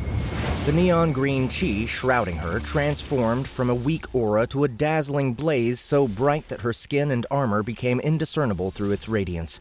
You failed again, you worthless woman! Legrand taunted. An ice shield floated down between him and Liu, dooming her attack to strike the wall he had crafted. Lucas summoned a chain of scorching skulls to chase after Legrand in case Liu's rapier assault failed. When Liu hit the icy barrier at full speed, the wall shattered into pieces with a loud snapping sound that echoed throughout the chamber. Lucas watched Legrand's expression change to one of shock and then complete horror as Liu's rapier pierced through his chest and directly into one of his lungs. You're still going to be fired, Legrand said, dropping his tome of cheat spells and doing his best just to breathe. I think I'll just have to report this boss kill, Lucas said. Legrand's eyes opened even wider in disbelief as he turned toward Lucas only to find a scorching skull directly in front of his face.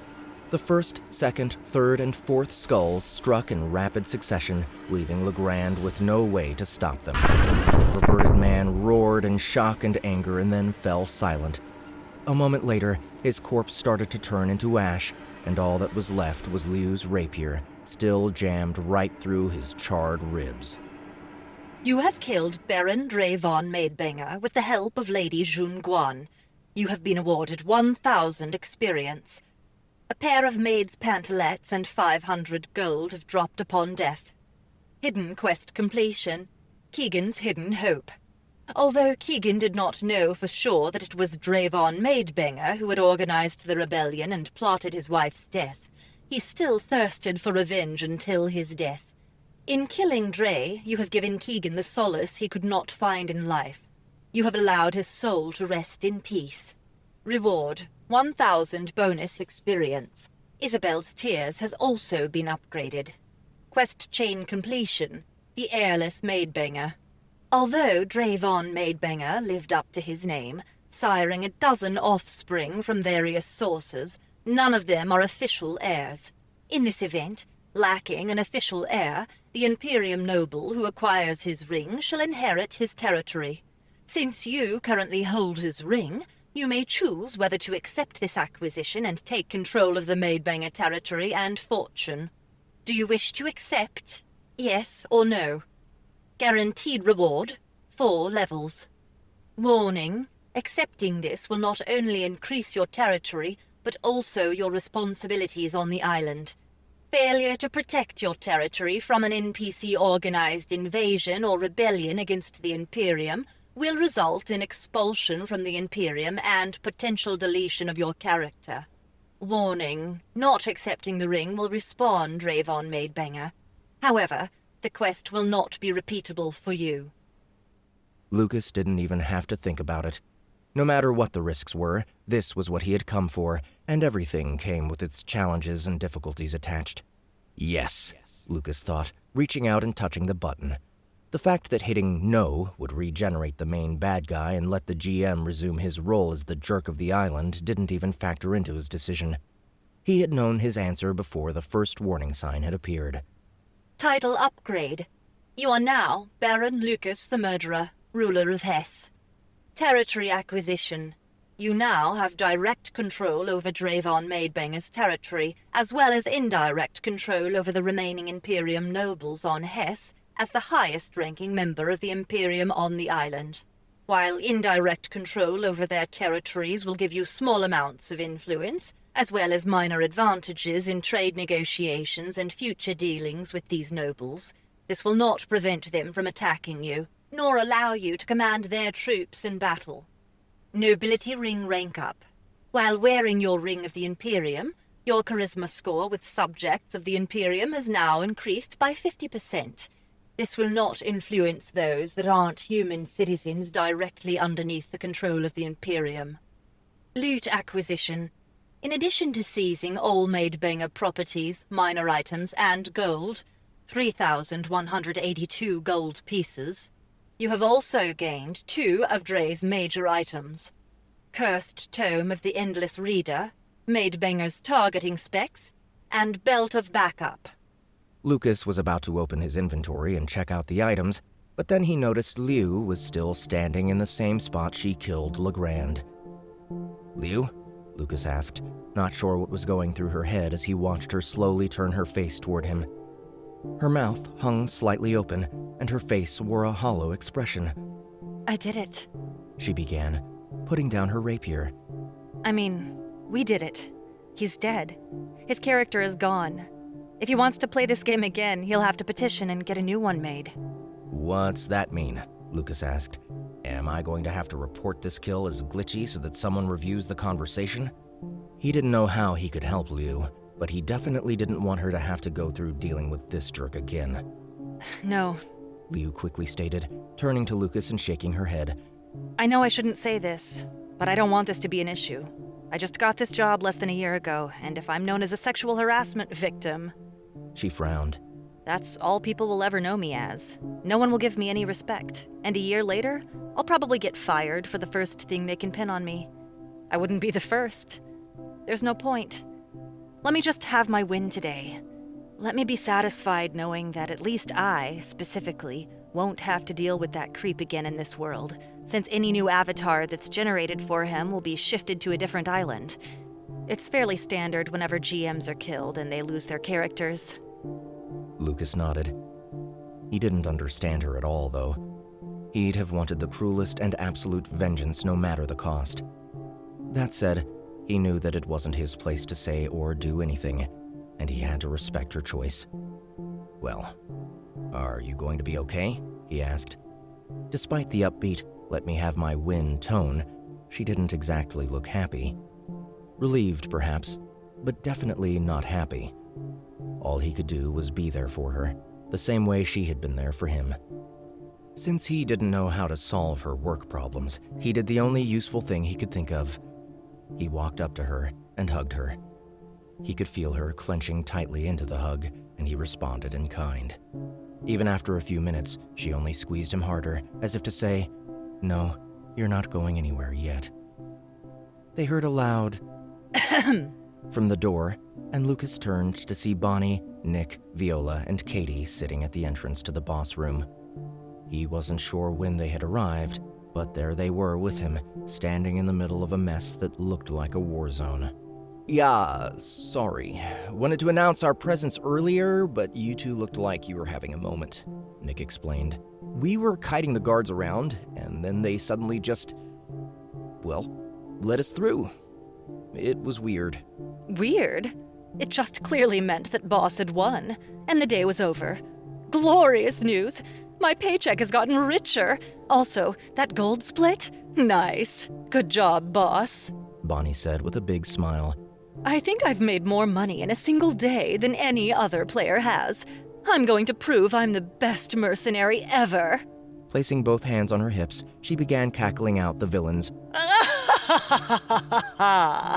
It wasn't news. News implies new information.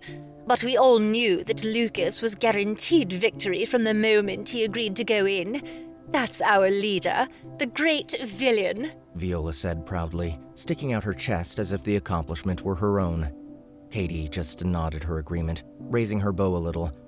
She hesitated, and then said, Then, as if giving up on words altogether, she pulled the string back on her bow and let go. She hadn't even knocked an arrow, but as she did so, 2 beautiful icicles shot out and struck the wall to Lucas's right. They left a small, palm-sized patch of ice where they landed. It's better. It is, Lucas noted, and the whole group seemed a little stunned. Do you want it back? Katie asked, pursing her lips as she did so. No, that's fine. Lucas shook his head. Just consider it as payment for a job well done. You're a great member of the team, he said, feeling a bit like the cheesy boss in charge of raising motivation during a work retreat. Thanks. Katie sighed. She clearly didn't want to part with the bow, but felt obligated to offer. Lucas liked that. It was good to have someone reliable and honest on his team. Well, boss, now that you've killed the biggest bad in town, what's next? Bonnie asked. Despite the high intensity and stress, Lucas still wanted to play the game. He didn't want to just log in. He didn't want to lie out on his back and soak up the sunshine. He just wanted to play. And that was exactly what he planned to do until sleep eventually took him. Build his little dungeon and finally get to enjoy the fruits of his labor as he planned to crush the dreams of players that sought his demise. We're going to crush the enemies of the Imperium, of course, Lucas said with an ear-to-ear grin. Epilogue. Eager to complete the quest, a captive princess, and get some payback, Malik and Valerie tried to just bash their way through the gate and kill the pretentious new dungeon lord. It wasn't the most glorious attempt, but it wasn't the worst either. They hadn't prepared anything special, but the two were used to working with one another, so they naturally thought, what's the worst that could happen? Unfortunately, before they even got within 30 feet of the door, a shadow fell over Malik. He turned around, trying to see what was happening, but there was no one behind him. Not an enemy, not a neutral party, and not even his companion. As he tried to figure out what had caused the shadow, drops of blood fell across his face, prompting him to look up. He was greeted by Valerie's dead corpse slamming into his face from 5 stories up like a heavy sack of potatoes and reducing him to almost no health. A giant beast then landed on top of him and held him down with 6 arms. The creature opened its large, beak-shaped mouth and bit off Malik's head. The game took a split second longer than Malik would have liked to process his death, and he was left with the horrific sound of his skull being crunched apart between the monster's strong jaws. After that death, Malik and Valerie pressed on and found 2 others to join their cause. The new players knew of an underground route, so they tried that, but it was to no avail. They were no more than 20 feet into the dark tunnel when spiders started crawling out of the walls. During their frantic defense against the arachnids, they fell into a cavern only to find themselves then surrounded by eggs. His group desperately tried to burn the eggs, and Malik did his best to fend off the horde of hatching spiders. He used his skills to draw them in and take the shots while his party smoothly handled the babies. The fight seemed to be going perfectly until a web shot down from the ceiling right on top of him. He tried to cry out and warn his teammates, but his mouth had been sealed first, and he was able to watch as the rest of his body was wrapped up, piece by piece. And then, darkness covered his vision. Once more, he felt the pain of death. But this time, he was forced to endure the creature consuming his legs and munching its way through his abdomen. His only consolation was that he had previously set the sensitivity meter to 10%. They tried the back door next. Malik figured that they had already met the 2 hardest mini-bosses, so they went with the same group. He wasn't able to stop himself. After all, the one who saved the princess would be given territory in Waldburg. That was an unheard-of prize, and even though he had lost items, a level, and some gold, he had still rushed back. Entering through the back door, Malik and his crew found a big room full of rocks. He didn't understand why there were so many random stones lying around in the middle of a well-maintained manor. The explanation became painfully clear the second the door closed behind them and a giant humanoid covered in boulders stepped into the room. The behemoth was wielding a tree trunk the size of Malik and Valerie's bodies strapped together. The stone creature laughed, but Malik thought it would still be an easy fight. His party members told him to control the battle with magic, as the Grobendis was strong against physical attacks but weak against magic. The battle began smoothly, and Malik saw hope. The spells were coming out neatly.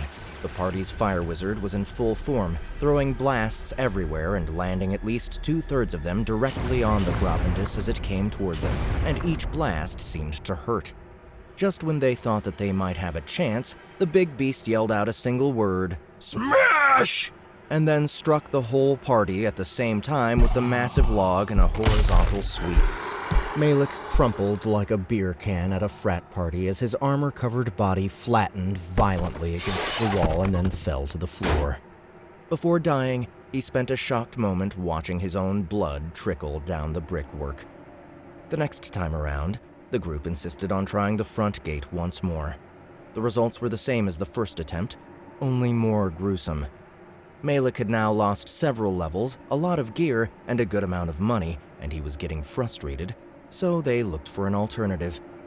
Then, with Valerie's help, he found out that there was a crazy blacksmith named Wilmarth in the capital who sold a massive bomb, one that could be used to break through one of the manor walls and sneak directly into the castle.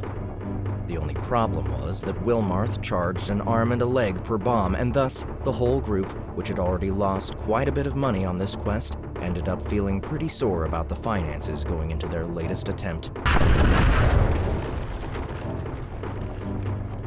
The bomb knocked the whole party off its feet as it went off and punched a hole clean through the manor wall. Malik dusted himself off and tried to remove all of the dirt that covered him from head to toe as he walked into Lucas's dungeon. I still don't see why we had to spend so much damn money at Wilmarth's for what should be some stupid Noob Island contest. Valerie grumbled. Malik knew what she really meant to say. Why did you make me pay my fair share for the device? With their repeated deaths, money and loot were becoming a point of contention between the two. Well, Malik said, keeping his shield up as he walked through the hole in the wall. The alternatives haven't played out particularly well for us, have they? We could try to ask Nick for money. Valerie offered as they walked forward. We could bring him in for the quest, too. You two are still close, right? Are you serious? Malik wanted to throw something at the woman. Nick had been one of his closer gaming companions for 5 years. They had played one game after the other together, but Valerie hated him. That's why, when Nick had suggested that they play with Negative first, and Negative had ended up backstabbing them, Valerie had been the first to throw Nick under the bus. She had insisted that if he wanted to keep questing with them, he needed to go farm his own items. She had refused to lend him even a single staff so that he could get his class and had told Malik not to help him. Malik, who had been trying to get closer to Valerie at the time, had figured it wouldn't hurt anything to let his buddy spend an hour without him. He hadn't known that it would spell the end of their friendship. He had, and he hated admitting it, thought that his friend was so annoying that no one would partner up with him and that he'd be crawling back as soon as he got the quest materials. It had been an inevitability in his mind because Nick was just that annoying. Malik had always seen hanging out with Nick as a charitable act, and he had wanted a long enough break from said charity to get with Valerie. He had just wanted the game-blocking, annoying friend of his to disappear so he could ask her out. However, that annoying friend that he had dragged along out of charity had never come back. He had never called, texted, or tried to meet up. Then he had seen Nick, the man he had thought of as a bastard, hanging out with the same jerk who had killed both of them. It had driven Malik mad. He had felt betrayed. He had played games with Nick and put up with him for 5 years, only to have him turn coat and ditch him for someone else. For the same bastard who had killed them. It had been infuriating. He had said more than he should have, and now he had screwed up a relationship with an easy-to-deal-with friend and was stuck with this annoying woman. Boss room is right there. We made it, the mage behind Malik said. Yeah, and no guards, even in the hallway. Malik noted. It looks like we actually have a shot at this, brother. Right, the mage said. But do you guys know what we're up against? Well, actually, the Dungeon Lord, he's just a bad magician. That's it. This should be easy work. Malik remembered very clearly how Lucas had turned tail and run after stealing the princess in Waldburg. This fight will be no problem at all. Good, the mage said. Because I can't afford another one of those bombs. Me neither, Malik agreed, doing his best not to think about the real-life equivalent in cash he'd spent on the thing. After shoring up their resolve, they stepped forward and opened the door, revealing a smiling Lucas, who was holding a book in his left hand. In front of Malik was Nick, also grinning as if there were an inside joke that everyone but Malik was in on. He didn't see the fox girl who had been with the boss last time, but he did see the princess, the girl they had come to save, in chains by Lucas's feet. Please, please, save me, young adventurers. My fortune will be yours if you can just free me from this madman. She cried out before falling face first onto the ground, sobbing uncontrollably. Don't worry, the mage behind Malik shouted. We've come to save you, and we don't need your treasure to do so. We'll free you from this madman's evil clutches and bring him to justice. Will you now? Lucas said, his smirk growing even wider. I think not. I think I know exactly what you'll do, and it is indeed noble. You'll provide important nutrients for my garden, which will grow my plants and feed my allies. Your corpses shall become the valued pillar of support you could never be in life. You worthless trash. Lucas then threw his head back and laughed. You bastard! Before Valerie could even finish a word, her lungs were pierced by 2 daggers that appeared out of thin air. Malik turned and watched as the missing fox girl materialized and killed his friend. He raised his weapon to try and cut her down, only to be caught in the face by a large fist of ice that flew up from the ground and smashed into him. The punch took off 3/4 of his bar and knocked him back through a set of doors. He bounced off a wall on the other side and landed in a giant heap. Once he collected his senses, he saw a Naga archer that had been hiding behind one of the pillars fire off 2 arrows and skewer his 2 allies, killing and freezing each at the same time. With his party already dead, and almost instantly at that, Malik knew what was coming. But he couldn't give up.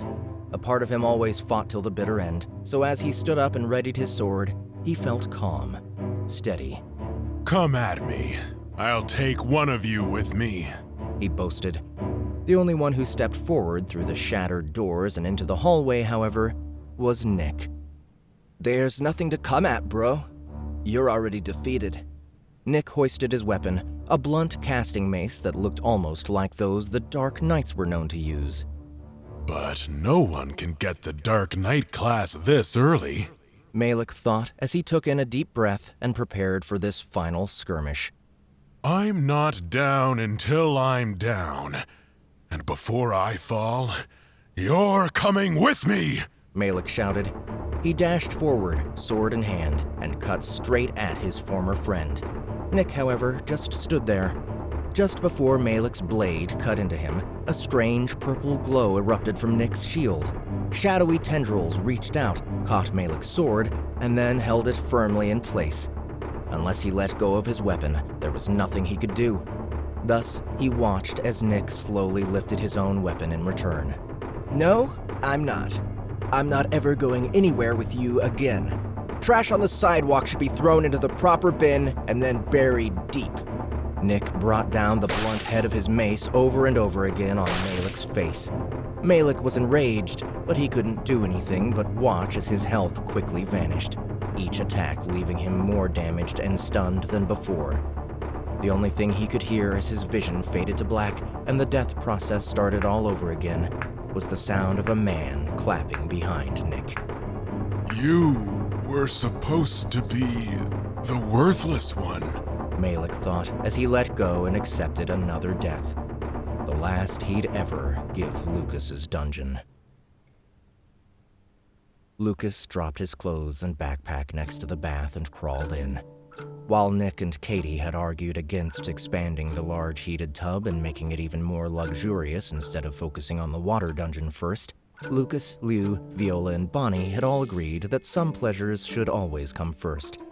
Lucas had plenty of time to finish building his dungeon, but if he couldn't enjoy the perks, then what was the point of being king of the hill? While the design was fundamentally the same as it had been before, the bath was not much larger, and additional sets of piping allowed it to heat up even faster. A small staircase had been added to one side, too. There was one area where a few people could let their feet soak, and then another area, the area Lucas had just plopped himself into, where 10 people could sit down and enjoy the hot water of the nice bath. It was decadent, just like the plates of chocolate-covered, cream-dipped strawberries, the brownie-bottomed cheesecakes with a rich strawberry glaze on top, and the cinnamon crumble-crusted apple pie, all of which were laid out by the maid Lucas had picked up at Herman's Tavern. The girl placed a plate of delicacies next to the neatly folded towel everyone had near their chosen spot in the tub. The maid gave Nick nothing, however. While Lucas and all of the women had disrobed, throwing all their clothes off and hopping into the bath nude, Nick had, for some reason only known to him, thought to keep on a bathing suit when he got in. This, of course, as the maid said, was an unacceptable denial of his own manhood and should not be rewarded by the master's tasty treats. Man, that tome is awesome, Nick said, looking at the hefty collection of spells after shooting the maid a pathetic look. He had gotten used to the maid's incessant refusal to serve him anything, treating him like a second-class citizen in the manor, so he just focused his attention on Lucas's new toy. He had wanted to be a mage, so naturally a big, fat spellbook with so many skills would be of incredible interest to him. Yeah, Lucas replied, nodding. But it's actually cursed. Cursed? Nick asked as he looked at the book. Yep. Only those who have inherited the Maidbanger's estate and reside on this island can use it. If I ever plan on leaving here, I'm going to have to go back to my old staff. But this book really wasn't the best item. That was the... Glasses? Those Maidbangers targeting specs? Bonnie asked, chuckling rather loudly. At this point, everyone knew what Dre's glasses did. They caused the wearer to have a plus 500 charisma score, but only when attempting to seduce maids. That was it. They even had a negative 50 charisma penalty when attempting to talk to women who weren't maids. Do you need them, Bonnie? Lucas asked, pulling them out of his belt of backup. It was essentially a fanny pack of sorts, a single leather belt with 2 bags built onto either side that were each capable of holding up to 15 pounds of weight. Basically, each bag was able to store a bunch of small items or a weapon set. It was an amazing item that was, in Lucas's opinion, the best thing he'd gotten since he first started fighting on the island. What, me? Need help picking up butlers? Not now. I'm flush with money. I'll be fine, Bonnie said, throwing her head up. Been making a fortune off all the players we've gotten to kill. Yeah, who would have thought the dungeon would actually be as popular as it is? I can't believe how many players remade just to try and get territory. Nick replied. Why not? Isn't it every player's dream to have a dungeon of their own? Liu asked, less explaining and more boasting. She had been the catalyst for the change after all. Her plan had gone over incredibly well with the server population, both old and new, as more and more people hopped back to the start to try and beat Lucas and get their own dungeon. Since Lucas had yet to be defeated by the renewing players, it was great for the game. People were spending a ton of money on in-game currency to buy items and try their luck with starting characters.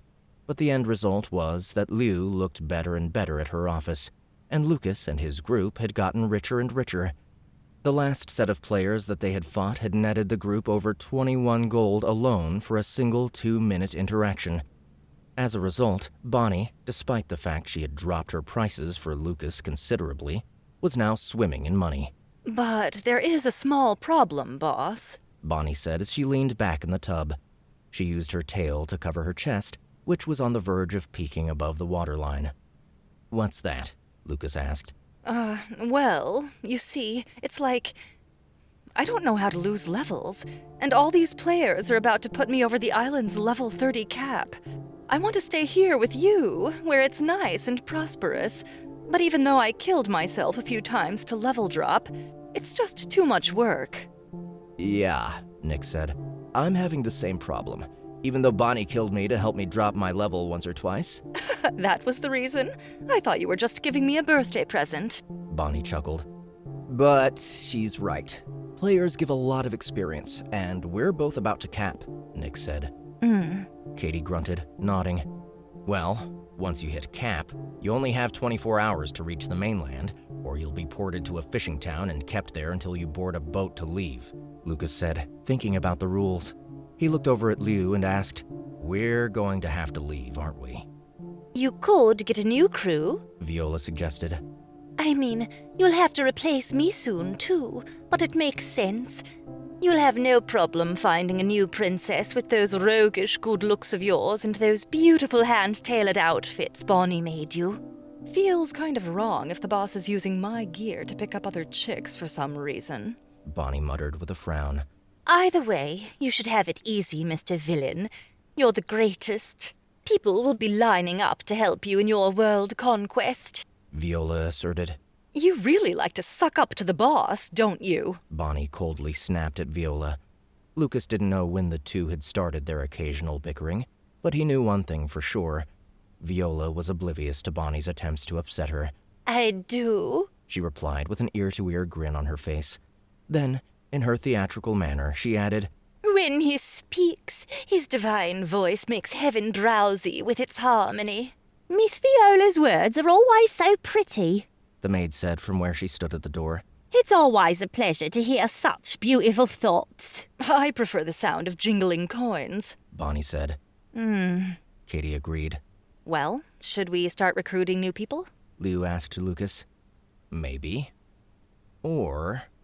He tried to remember the few details he had picked up about what was happening in the mainland storyline.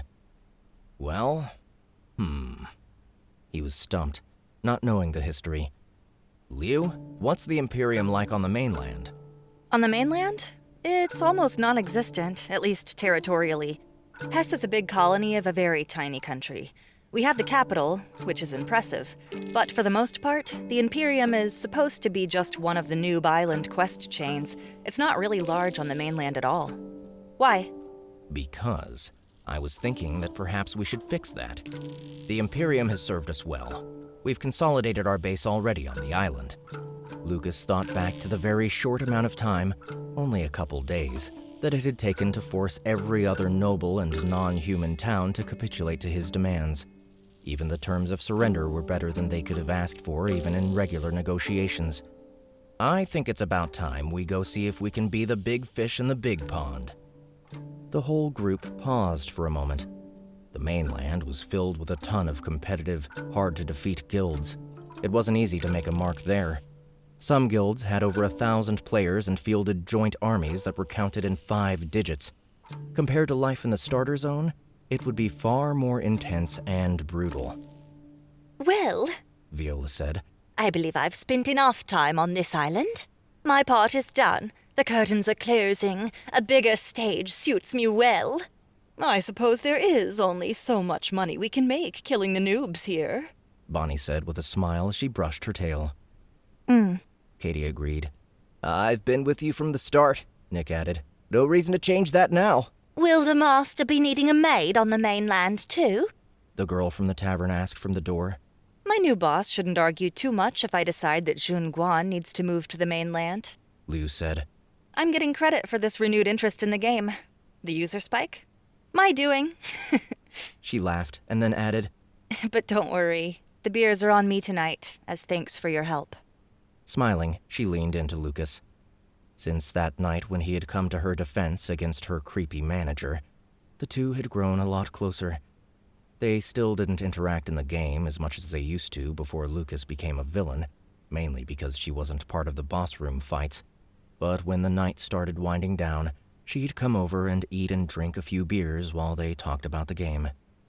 Sounds fine, Lucas said. Then, remembering that it was Sunday, he threw a question at her. Wait, you remember the thing tonight? Yeah, how could I forget? It's why I'll be buying twice as many beers as usual, She said. What thing you two up to, boss? Wait, are you two dating? Bonnie asked, a look of disappointment on her face. No, nothing like that. Just a personal day. So, I might be on later than usual tomorrow, and when I'm on, we can plan our assault on the mainland then. Lucas took a swig of the cold beer that the maid had brought him. Tonight, he planned to bring Liu to Yu Hua's grave with him. He had gone to it multiple times since the incident, and from what he understood, so had she. But this would be the first time they'd go together. This would be the first time that Lucas would not be alone as he visited Yu Hua.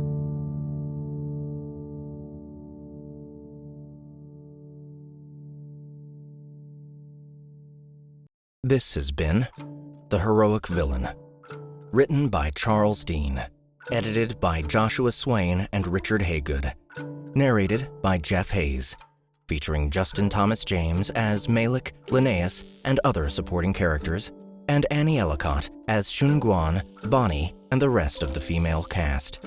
Special guest appearance by Annalisa Renee. Proofing by Dalton Lynn, Bonnie Price, and Justin Thomas James. Editing, mastering, and sound design by Ahmed Mahmood and Griffin Malnar. Music by Ahmed Mahmood. Additional sound design by Jeff Hayes. Text copyright 2019 by Charles Dean. Production copyright 2019 by Charles Dean. A Soundbooth Theater production. For more awesome video game fiction, visit the Game Lit Society Facebook group. To stay up to date on upcoming audiobooks or to watch us perform live, sign up for our mailing list at soundbooththeater.com.